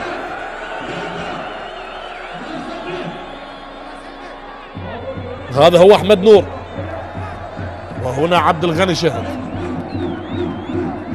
مهمة جديدة مع فريق دهوك. بالمناسبة عبد الغني شهد درب النجف والطلبة وكربلاء ونفط الوسط والمنتخب الوطني والشرطة والنجف وزاخة والزوراء والمنتخب الأولمبي. مسيرة حافلة من الإنجازات المميزة. بدأ مسيرته التدريبية مع النجف 1999. أيضا تلعب الكرة بهذه اللحظات، تمريرة من اليسار إلى اليمين، عودة من صفاء هادي إلى زميل الآخر، نقلات سريعة وكرة من اليسار وعملية تشتيت الخطر إلى خارج الملعب. الأمور لا زالت صعبة على فريق النجف، سيحاول غزلان البادية بأي طريقة بأي صورة من أجل العودة لأحداث اللعب، وبذلك الانتظار لا زال يسيطر ويخيم على الأجواء. هدف مقابل لا شيء حتى اللحظة. أيضا نبارك انتصار فريق زاخو على فريق العين ببطولة الأندية الخليجية قبل لحظات قليلة، انتصر بنتيجة 1-0 بهدف اللاعب ناصر محمدوم مبارك لأبناء الخابور. كرة تعود الآن، نقلة جميلة من صديق جمال إلى سيابند، كرة ما بين الظهير الأيسر إلى الظهير الأيمن. سيابند الآن، شوف الروح العالية، وصلت إلى بيتر جورجيس، عالية الكرة، خطيرة رأسية من كريم درويش، وأمجد رحيم يتصدى ببراعة وردة فعل ولا أروع باللقطة الماضية. ردات الفعل، التصدي المميز، وشوف العرضية وكريم درويش والرأسية، لكن أمجد رحيم هو من تصدى للكرة الماضية. نشاهد وننتظر، الأمور لا زالت صعبة على فريق النجف. هوك يحاول أن يسجل هدف ثاني، لكن الأمور لا زالت صعبة الأمور صعبة، الأوقات لا زالت طويلة. 40 دقيقة متبقية. هذه لقطة الهدف، أنا ما أعتقد أو لا، هذه لقطة الكرة اللي لم نشاهدها قبل لحظات. نشاهد ونترقب ملعب دهوك، هذا الملعب الجميل اللي يتسع ل 22,000 مشجع. مواجهات 21 مواجهة جمعت الفريقين منذ عام 2001، سجل من خلالها 47 هدف. 24 هدف لدهوك و23 هدف للنجف، ومع هذا الهدف أصبح 25 هدف لدهوك مقابل 23 هدف لفريق النجف. هكذا هي الأرقام والإحصائيات. تحدث عن أكبر النتائج ما بين الفريقين، نتيجة 4-2 لفريق النجف موسم 2022. نشاهد ونترقب الآن، كرة لا زالت بهذه اللحظات إلى رمية جانبية تغادر لمصلحة صقور الجبال. أيضا من أكبر النتائج كانت 3-0 لفريق النجف على دهوك موسم 2003، وأكبر نتيجة لفريق دهوك على النجف كانت بنتيجة 3-1 موسم 2002، يعني قبل سنوات طويلة. واليوم 1-0 حتى اللحظة، كما هو المعتاد بآخر 4 إلى 5 مواجهات، 1-0 1-1 1-0 1-1. هكذا هي النتائج، لكن ممكن نشاهد أهداف، هو مجرد توقع. اللعب المفتوح موجود، المساحات موجودة، هنا التدخل والصافرة يرتكبها اللاعب كريم درويش. ممكن بطاقة صفراء، نعم بطاقة صفراء على اللبناني كريم درويش. علي عبد الجبار ينتظر بهذه اللحظات، هذا كريم درويش. يا كريم درويش، تدخل على اللاعب اللي شارك كبديل الشوط الأول، محمد حسن، اللي شارك بدلا عن اللاعب حمزة عدنان.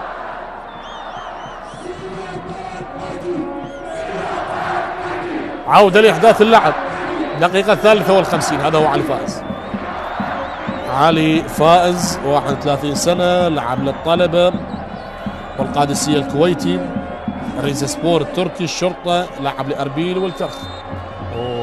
تشيكن ريد كارد، لكن تشيكن كومبلكس، لا يوجد بطاقة حمراء، نو ريد كارد. استمرارية. اكتفى حكم اللقاء الدولي محمد سلمان بالبطاقة الصفراء على اللبناني كريم درويش. 3 بطاقات الصفراء باللقاء حتى اللحظة.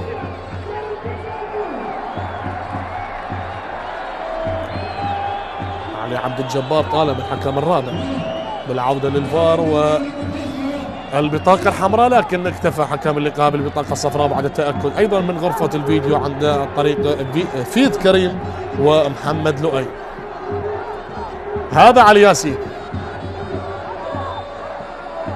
أيضا الحكم الدولي محمد سلمان. والكرة العالية بهذه اللحظات تصل بوسط الملعب. شوف الاندفاع، يوجد لاعب استلقى على أرضية الملعب من لاعبين لفريق دهوك على ما اعتقد اللاعب البرازيلي بولي سامبو. محمد حسن، نعم هو بولي سامبو، هو بولي سامبو يشكو من إصابة.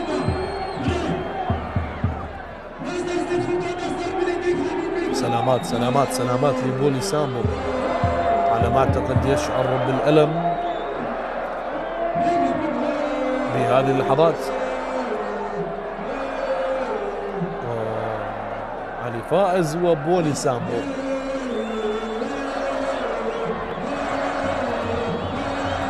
هذه اللقطة ايضا عبد الغني شهد يطالب بالحكم. سلامات لبولي سامبو. استئناف اللاعب او ماذا؟ ما هو القرار يا حكم اللقاء؟ هذا سيابند عقيد. هذه لقطة الجماهير، العاشقين والمحبين دائما لا يغيرون من يعشقونه ابدا. عندما نتحدث عن جماهير صقور الجبال، من اجمل المدرجات في دورينا في الانديه الشماليه، من كردستان العراق، دائما مميز. يتحدث عن نوروز، زاخو، اربيل، دهوك، بالاضافه الان ايضا جماهير الموصل ابناء الحدباء اللي يلعبون على هذا الملعب. بولي سامبو سيغادر بداعي الاصابه على ما يبدو.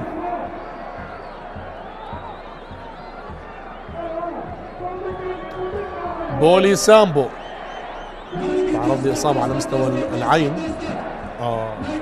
هذه اللقطه، هذه هي اللقطه. إذن عودة لإحداث اللعب واستئناف اللقاء. رمية جانبية لسيابند عقيد تلعب بهذه اللحظات من الجهة اليسرى. النجف لا زال يحاول أن يعود، غزلان البادية لا زالوا يحاولون أن يعودون إلى نتيجة اللقاء وإضافة هدف التعادل، هذا ما يريدونه. سيابند عقيد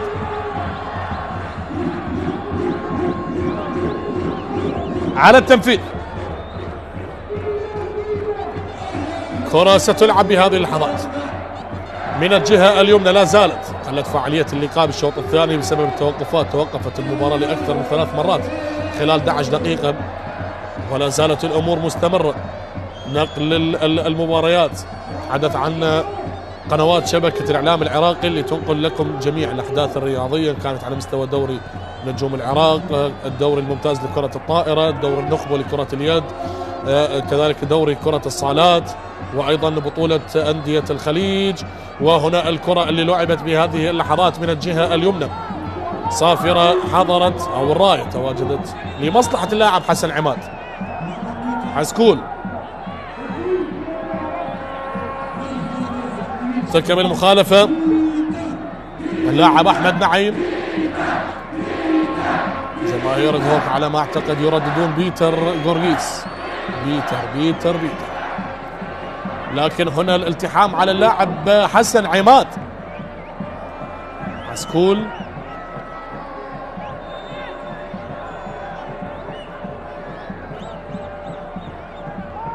توقفت المباراة كثيرا بالشوط الثاني، ما جعل المباراة تقل فاعليتها بالنسبة للطرفين.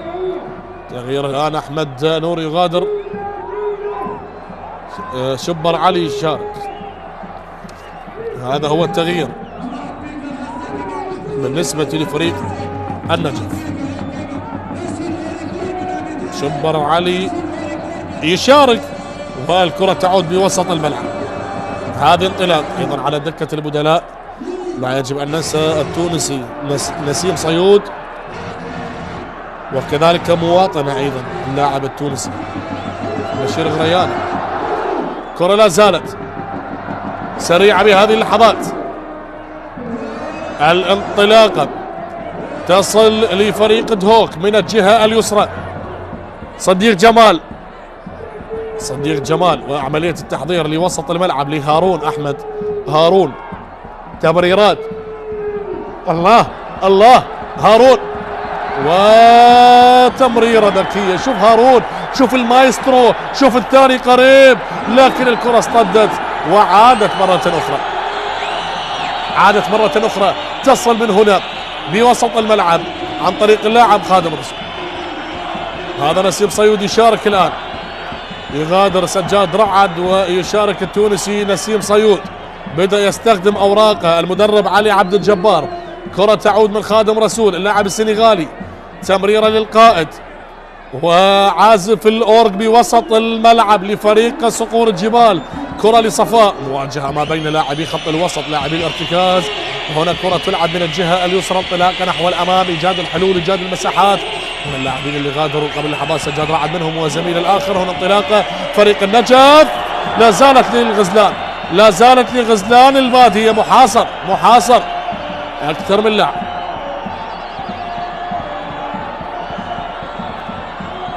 كرة إلى رمي التماس. هذا رضا فاضل اللي سجل على الطلبة هدف الانتصار، وسجل على أربيل بأول جولة. أول جولة سجل على أربيل بالمباراة اللي خسر فيها النجف 3-2، وكذلك على الطلبة بالوقت القاتل. هنا الراية،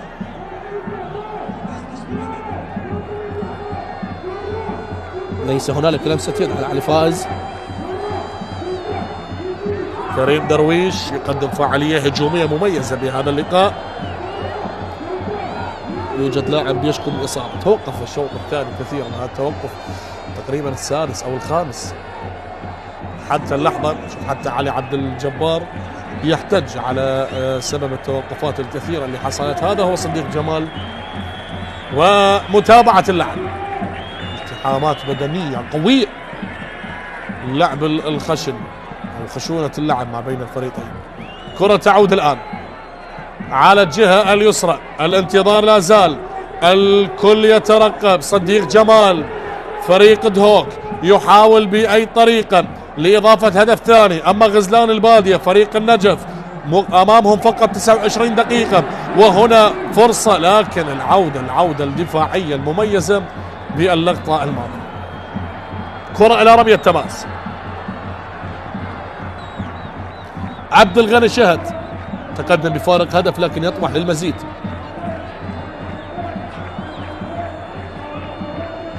أمجد رحيم، حارس المرمى أمجد رحيم، هل يشكو من إصابة؟ بالمناسبة هذا ثاني مرة يسقط متأثرا بالإصابة. سلامات يا أمجد. هل يغادر أمجد رحيم؟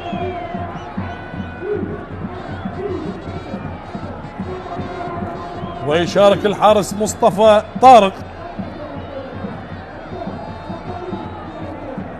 لننتظر عمليات الإحماء تجرى بنفس التوقيت. مباراة القوة الجوية والنفط لا زالت من دون أهداف حتى هذه اللحظة.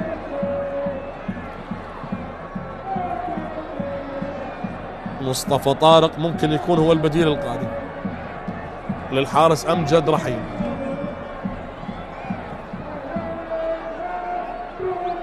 هنا الحضور الجماهيري، العوائل والشباب الكبار والصغار، كل العاشقين والمحبين لفريق دهوك. تتزين المدرجات بالألوان الصفراء.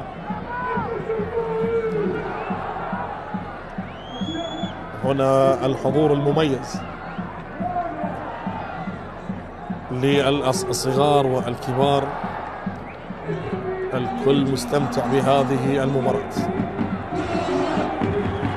نصور اللقاء وعملية اصطياد اللقطات المميزة بهذا اللقاء. والكرة تحولت إلى خارج الملعب. هذه المباراة نعم بسبب التوقفات لاعبين لم يدخلون بأجواء اللقاء أو بأجواء الدوري بعد بسبب التوقفات، اللياقة البدنية وبذلك الكرة تلعب بهذه اللحظات من الطرف الأيمن. السرعة لا زالت، وأيضا لاعب مستلقي على أرضية الملعب، لكن فريق دهوك لا زال مستمر. والكرة العالية، هدية على طبق من ذهب يا حسن عماد، لكن الفرصة ضاعت. الفرصة ضاعت. زاكري هو البديل القادم، اللاعب الإيفواري زاكري من يغادر بهذه اللحظة. شوف هذه اللقطة، خطأ كان من مدافع النجف، لكن حسن عماد لم يستغلها بالصورة الكافية، لم يستغلها حسن عماد، وبذلك الكرة اعتلت إلى خارج الملعب. زاكري سيشارك، هذا هو زاكري الإيفواري، يشارك زاكري ويغادر حسن عماد الدقيقة 65، وبذلك الكرة لا زالت من الطرف الأيمن. النجف يحاول، النجف لا زال ينتظر ويترقب. هنا كرة لا زالت بعد الخسارة الأخيرة أمام القوة الجوية بهدفين مقابل لا شيء، يريدون التعويض اليوم. شارك زاكري، والنجف لا زال متأخرا بفارق هدف. كرة تحولت من الطرف الأيمن.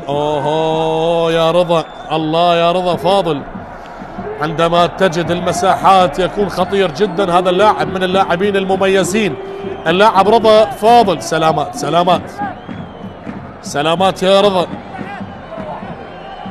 لاعب للنفط والقوة الجوية وأمانة بغداد وكربلاء، اللاعب رضا فاضل.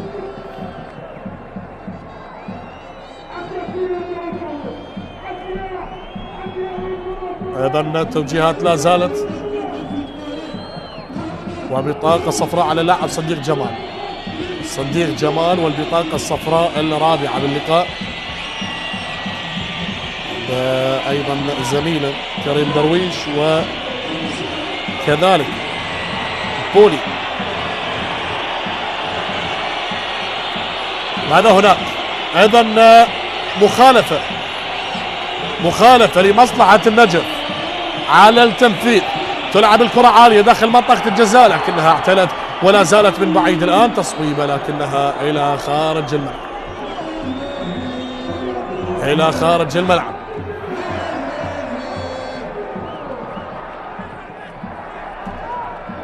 ما زالت الأمور صعبة.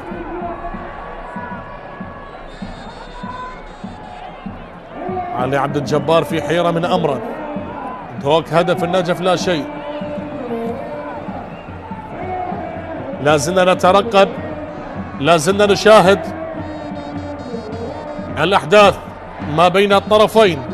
هذه كرة لعبت الآن سريعة من الجهة اليسرى، وبذلك إلى خارج الملعب.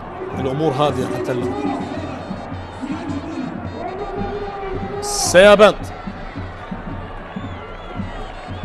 سيابند عقيد بكرة تلعب من الطرف الأيمن، لكن هنالك الراية موجودة. مخالفة لفريق دهوك. المباراة توقفت كثيرا منذ الدقيقة 48 حتى اللحظة،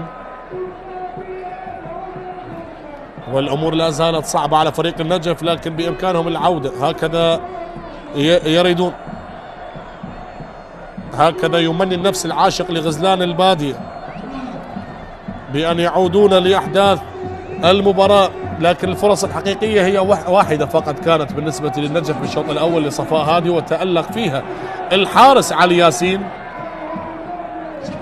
الدقائق تمر واللحظات تنقضي، ولا مجال للعودة أو التوقف.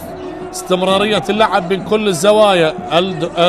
فريق النجف يحاول لأن يعدل، وفريق دهوك أمام خيارين: يا أما أن يبقى متقدما بهدف نظيف، يا أما يحاول أن يسجل المزيد من الأهداف للأطمئنان بهذا اللقاء. على التنفيذ بالنسبة للاعبي النجف، شبر علي اللي شارك كبديل، وهنا الالتحام البدني اللي كان موجود باللقطة الماضية. تلعب الكرة بوسط الملعب والانطلاقة لفريق النجف، حتى اللحظة يحاول من خلالها أن يصل، لكن الكرات العالية هل تأتي بثمارها؟ هنا الانطلاقة، هنا المحاولة لا زالت للغزلان، انطلاقة للنجف، محاولة لرضا فاضل، هي كرة لزميله، لا زالت الآن لغزلان البادية، عالية الكرة وإلى الطرف الأيمن، مواجهة ما بين زاكري واللاعب أحمد نعيم، لكن الكرة فيها راية، فيها راية. الراية تواجدت باللقطة الماضية.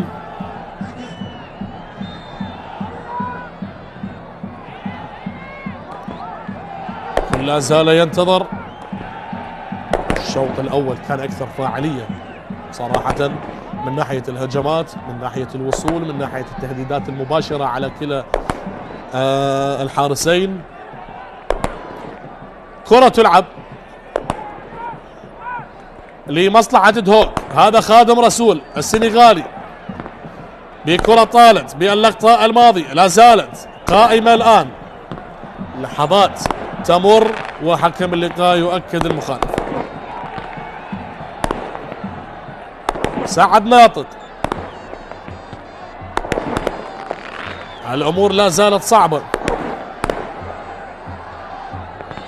بالنسبة للفريقين، حتى وإن كانت هوك متقدم يعلم تماما بأنه بأي لحظة من اللحظات ممكن يسجل فريق النجف هدف التعادل.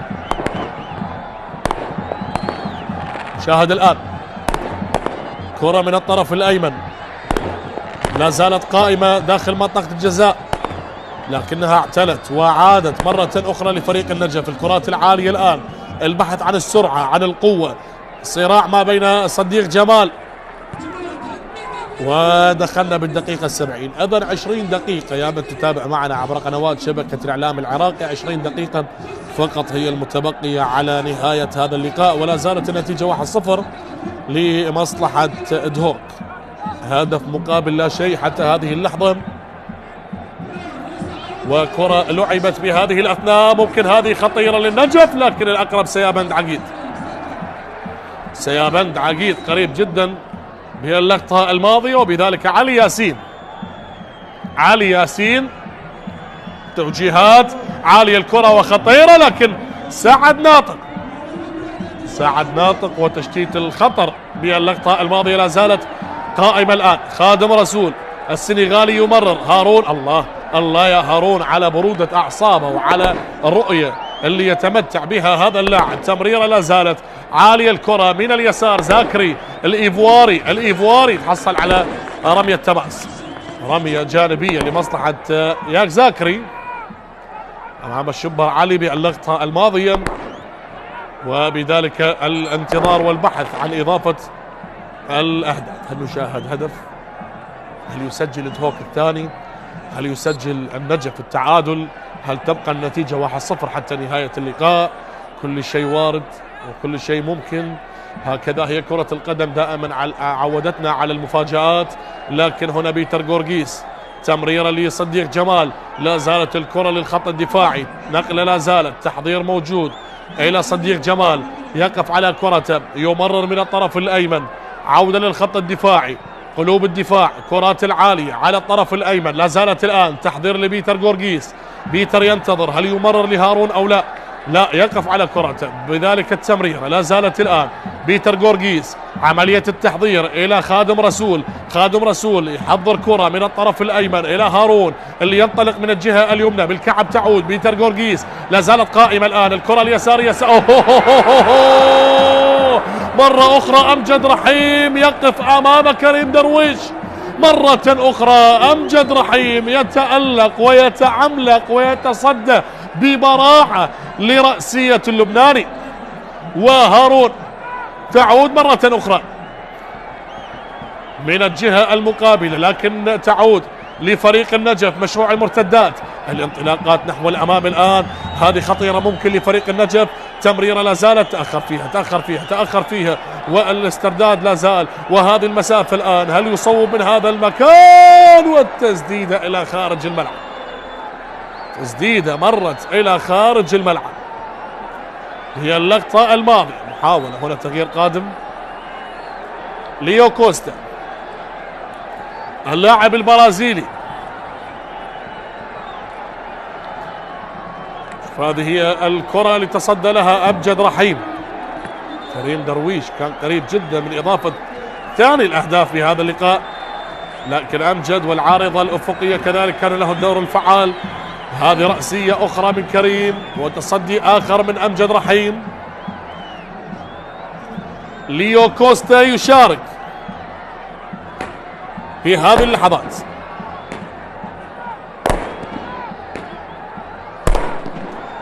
بالمناسبة ليو كوستا سجل هدف على الكرخ بالجولة الثالثة. اللاعب البرازيلي ليو كوستا دائما ما متمرسين فريق ادهوك بالتعاقد مع اللاعبين البرازيليين. تلعب الآن سريعة لا زالت. علي فائز أمام بولي سامبو وبذلك هارون. تمريرة لا زالت، انطلاقة نحو الأمام. هارون أحمد يمرر إلى كريم درويش، تحضير للكرة. بيتر غورغيس تسليم واستلام والبحث عن المساندة والزملاء، لكن بذلك دخلنا بالدقيقة 75. ربع ساعة أخيرة يا من تتابع معنا عبر قنوات شبكة الإعلام العراقي. ربع ساعة أخيرة على نهاية الوقت الأصلي لهذا اللقاء. كرة لا زالت ياك زاكري من هذه المسافة.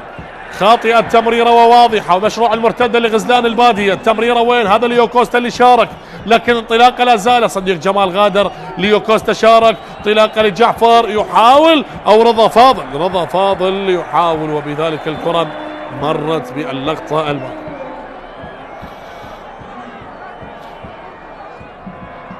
مرت الكرة على رضا فاضل، هذا اللي أمامك بالصورة،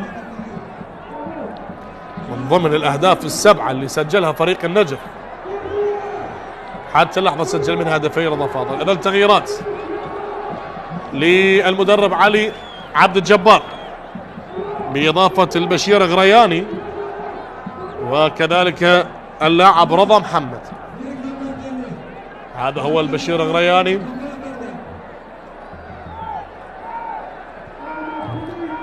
حدثنا والكلام لا زال موجود. عملية تغيير المراكز أيضا. يوسف الإمام تحول لظهير أيسر على ما أعتقد، هكذا هي خيارات المدرب عبد الغني شهد بعد أن غادر صديق جمال. وهنا الجماهير، شوف اللقطة، ولعت المدرجات، اشتعلت المدرجات. كل هذا ولا زالت المباراة لم تنتهي بعد. الله على اللقطة، الله على الرعب، على الجنون اللي يقدمه مدرجات نادي ادهوك. هذه اللقطة تشديد الخطر والإبعاد، وبذلك الكرة لا زالت لفريق النجف. عملية البحث عن التمرير من الجهة اليسرى، لم تصل الأولى، الثانية وصلت، لكن شوف الضغط على حامل الكرة، شوف الضغط على حامل الكرة، ولا زالت الآن. تشعر بأن هذه ليلة من ليالي الكرة الأرجنتينية، تشعر بأنها ليلة من ليالي الكرة البرازيلية، ليس في دوري نجوم العراق تحديدا بملعب ادهوك. شوف المرور الجميل، لكن الكرة مرت. أين اللقطة يا مخرج؟ خلينا نشوف المدرجات كيف اشتعلت وكيف ولعت الجماهير. الله الله الله الله الله الله الله. لوحة ترسم، لكن حكم اللقاء على ما أعتقد يطالب ب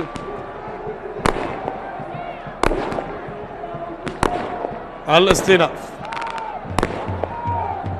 الأجواء المميزة، لوحة ترسم من على المدرجات. هذا سعد ناطق، ماذا حصل بهذه اللقطة؟ الراية أو ماذا؟ أي نعم، هكذا احتسبها الطاقم التحكيمي، وبذلك الكرة تعود إلى رمية جانبية. دقائق تمر، اللحظات تنقضي، والثواني أصبحت صعبة على فريق النجف المتأخر بفارق هدف.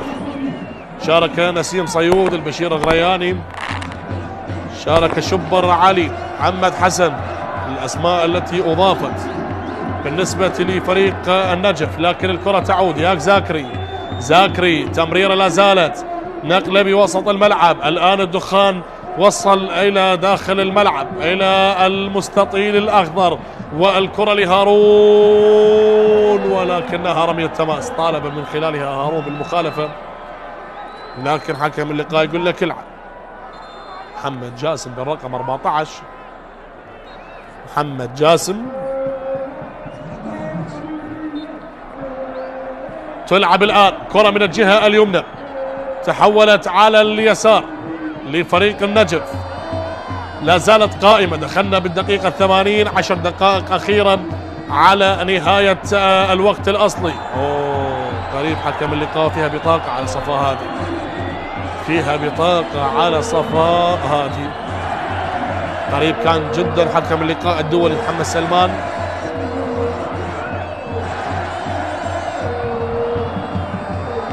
يقول له حتى فاول ما تستحق.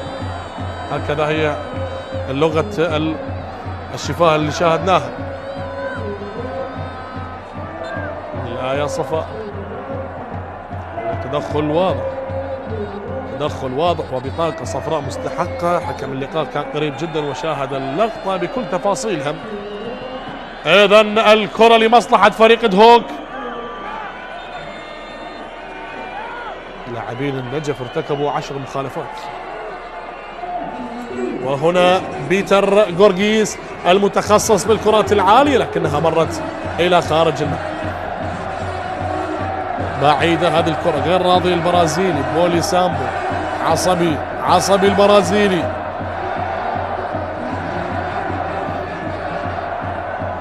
أمجد رحيم على التنفيذ،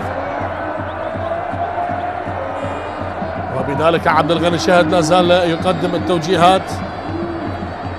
كما تكلمنا عن عبد الغني شهد، أول مباراة له انتصر على نوروز 2-0، تعادل مع نفط ميسان، وانتصر على فريق الحسين ببطولة كأس العراق. هذه 5 مباراة له، بالمجمل 4 مباريات بالدوري. تعود الآن من يوسف الإمام، تتحول إلى رمية جانبية. هذا هو يوسف الإمام.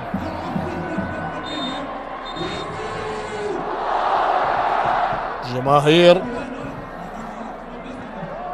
والأجواء الجميلة اللي قدمتها اليوم جماهير نادي دهوك، وبذلك ياك زاكري يخسرها. زاكري تعود لفريق النجف، فيها صافرة لفريق النجف. هذا هو أحمد نعيم،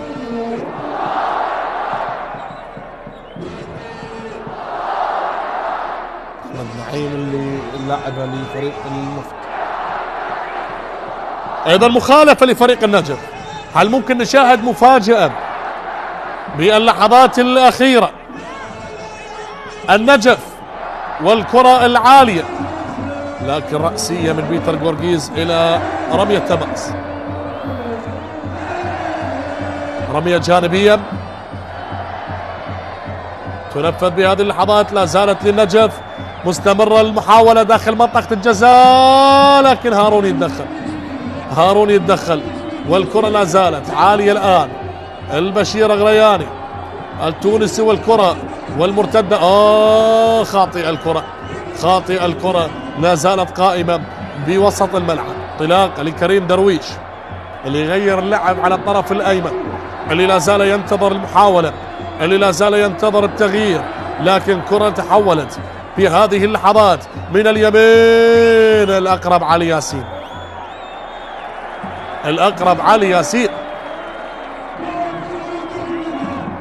ياسين، تهدئة الأوضاع، السيطرة على هذا اللقاء، وبذلك الكرة تعود للبرازيلي ليو كوستا اللي يمرر من الجهة اليمنى. لا زالت هذه التمريرة، انطلاقة من الطرف الأيمن، تحضير للكرة لا زال. وصلت الآن هارون إلى يوسف الإمام اللي غير مركزه من قلب دفاع إلى ظهير أيسر بعدما غادر صديق جمال وشارك البرازيلي ليو كوستا. هارون بخارج القدم، لكن ياك زاكري إلى يوسف الإمام. 7 دقائق أخيرة على نهاية الوقت الأصلي، والكرة لا زالت من الطرف الأيمن. هذه المحاولة، هذه الانطلاقة لفريق دهوك. نقلة لهارون يبحث عن الدوران، يحاول أن يجد المساحات. بيتر غورغيس انطلاقة نحو الأمام، هذه المساحة البرازيلي والتصويب، لكن الأقرب هنا محمد جاسم إلى رمية تماس. بولي سامبو البرازيلي اللي سجل الهدف الوحيد باللقاء.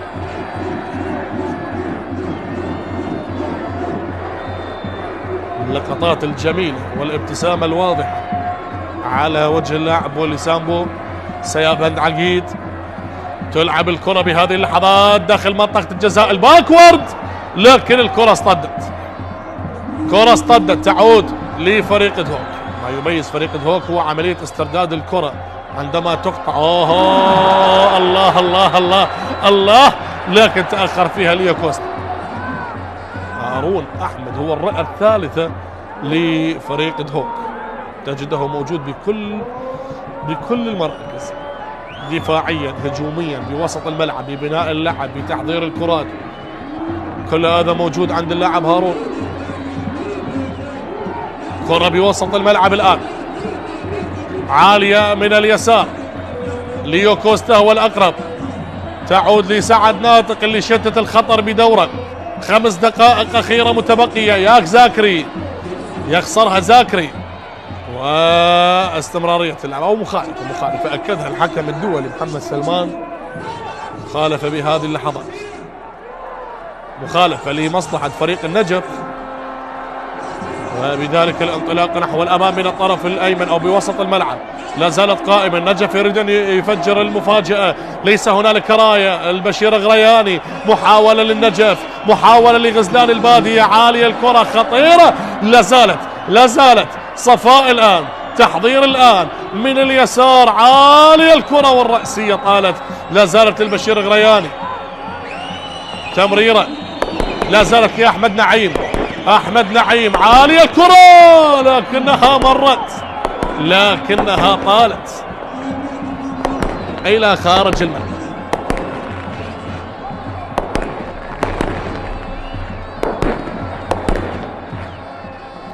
علي عبد الجبار في مهمة صعبة، قادم من خسارة أمام القوة الجوية بالجولة السابقة 2-0 على اسمع الدبكة الكردية على المدرجات.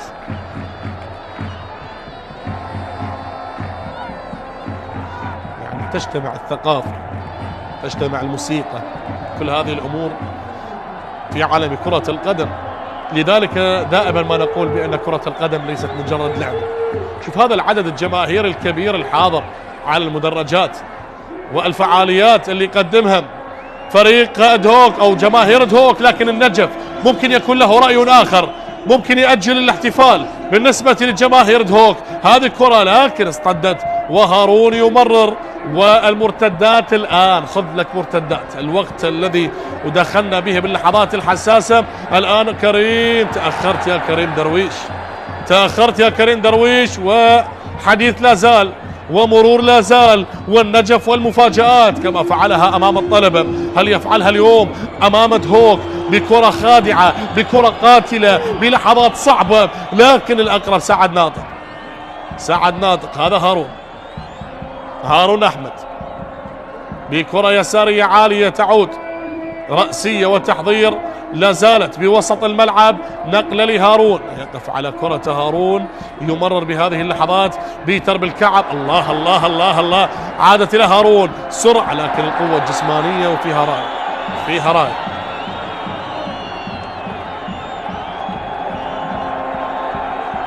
الراية موجودة بهذه اللحظات.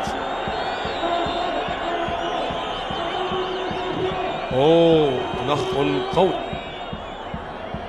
على اللاعب هارون. محمد حسن يرتكب المخالفة. إذن اللحظات الأخيرة، شوف علي عبد الجبار اعصاب وتوتر،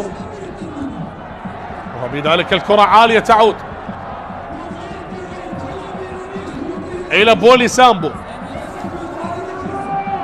انطلاقة لا زالت من الجهة اليمنى.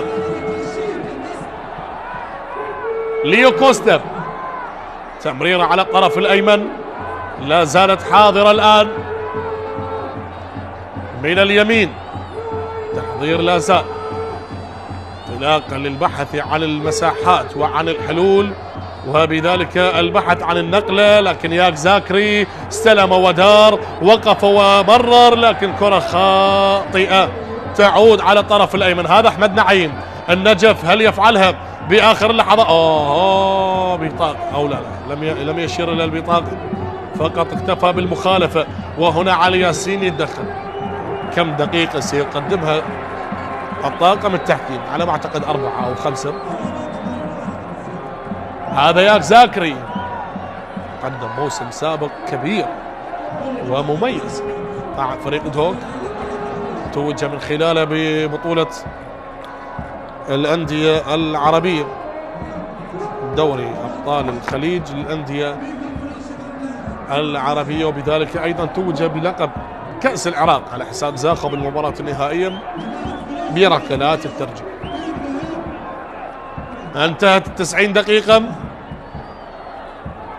وبانتظار كم دقيقة قدمها الطاقم التحكيمي لنهاية هذا اللقاء. كرة لا زالت 5 دقائق، نعم كما قلت لكم 5 دقائق وقت كبدل ضائع، كوقت بدل ضائع عفوا. كرة عالية الآن، هل بإمكان النجف أن يسجل بهذه الدقائق ال5 المتبقية أو لا؟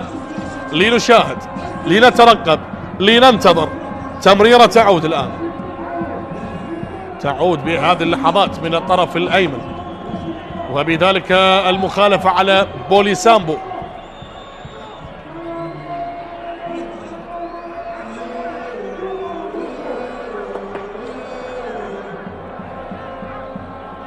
قريبين دهوك من حصد النقاط الثلاث. علي عبد الجبار يناظر قريبا هذه الحالة، لكن الكرة تعود. تراجع ملحوظ لفريق دهوك، هذا شيء طبيعي للمحافظة على هذا التقدم. كرة بعيدة وعلي ياسين يتحصل على ضربة مرمى.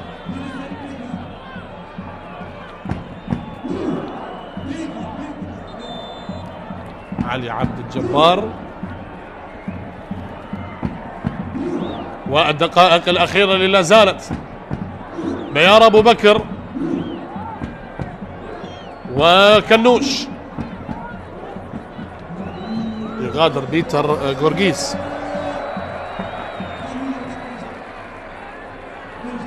بيار يشارك وكنوش، منتظر محمد.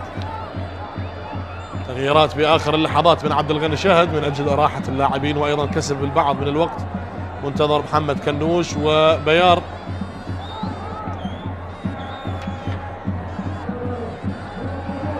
بيار أبو بكر، إذن علي ياسين، والكرة الخاطئة من علي ياسين، ولا زالت البشير غرياني. واللحظات الأخيرة محاصر بمفرده، والمخالفة للنجف،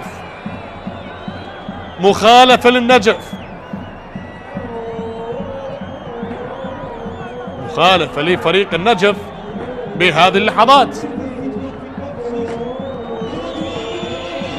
لنشاهد ونترقب، لننتظر أنا وإياكم مشاهدينا متابعينا في كل مكان، محبي وعاشقين دورينا دوري النجوم العراق موسم 2025-26. الأحداث المميزة الجميلة التي تقدم بأجمل صورة على مستوى حساب الجولة الثامنة، وهنا اليوم الثاني. إذن اللحظات الأخيرة، علي فائز المتخصص لتنفيذ الكرات الثابتة.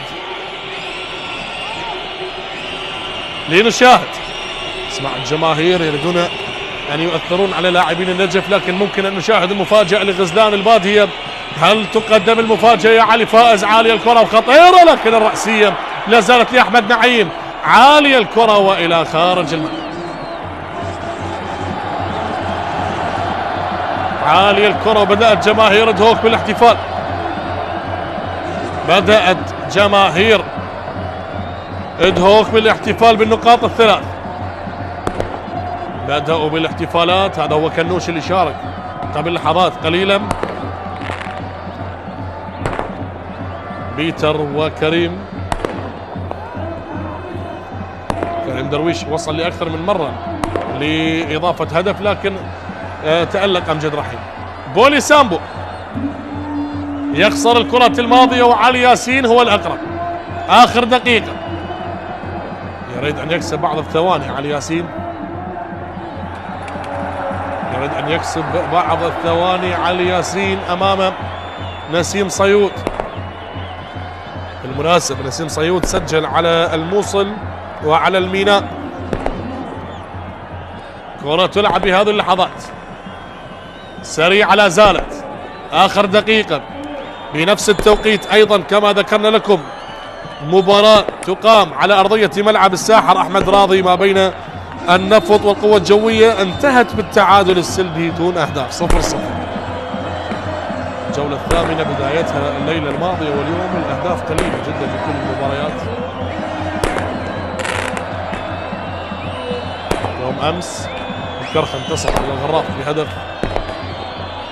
مقابل لا شيء، وهمانة بغداد انتصروا على نوروز بهدف مقابل لا شيء. هنا كنوش في عصافرة، وآخر فرصة للنجف.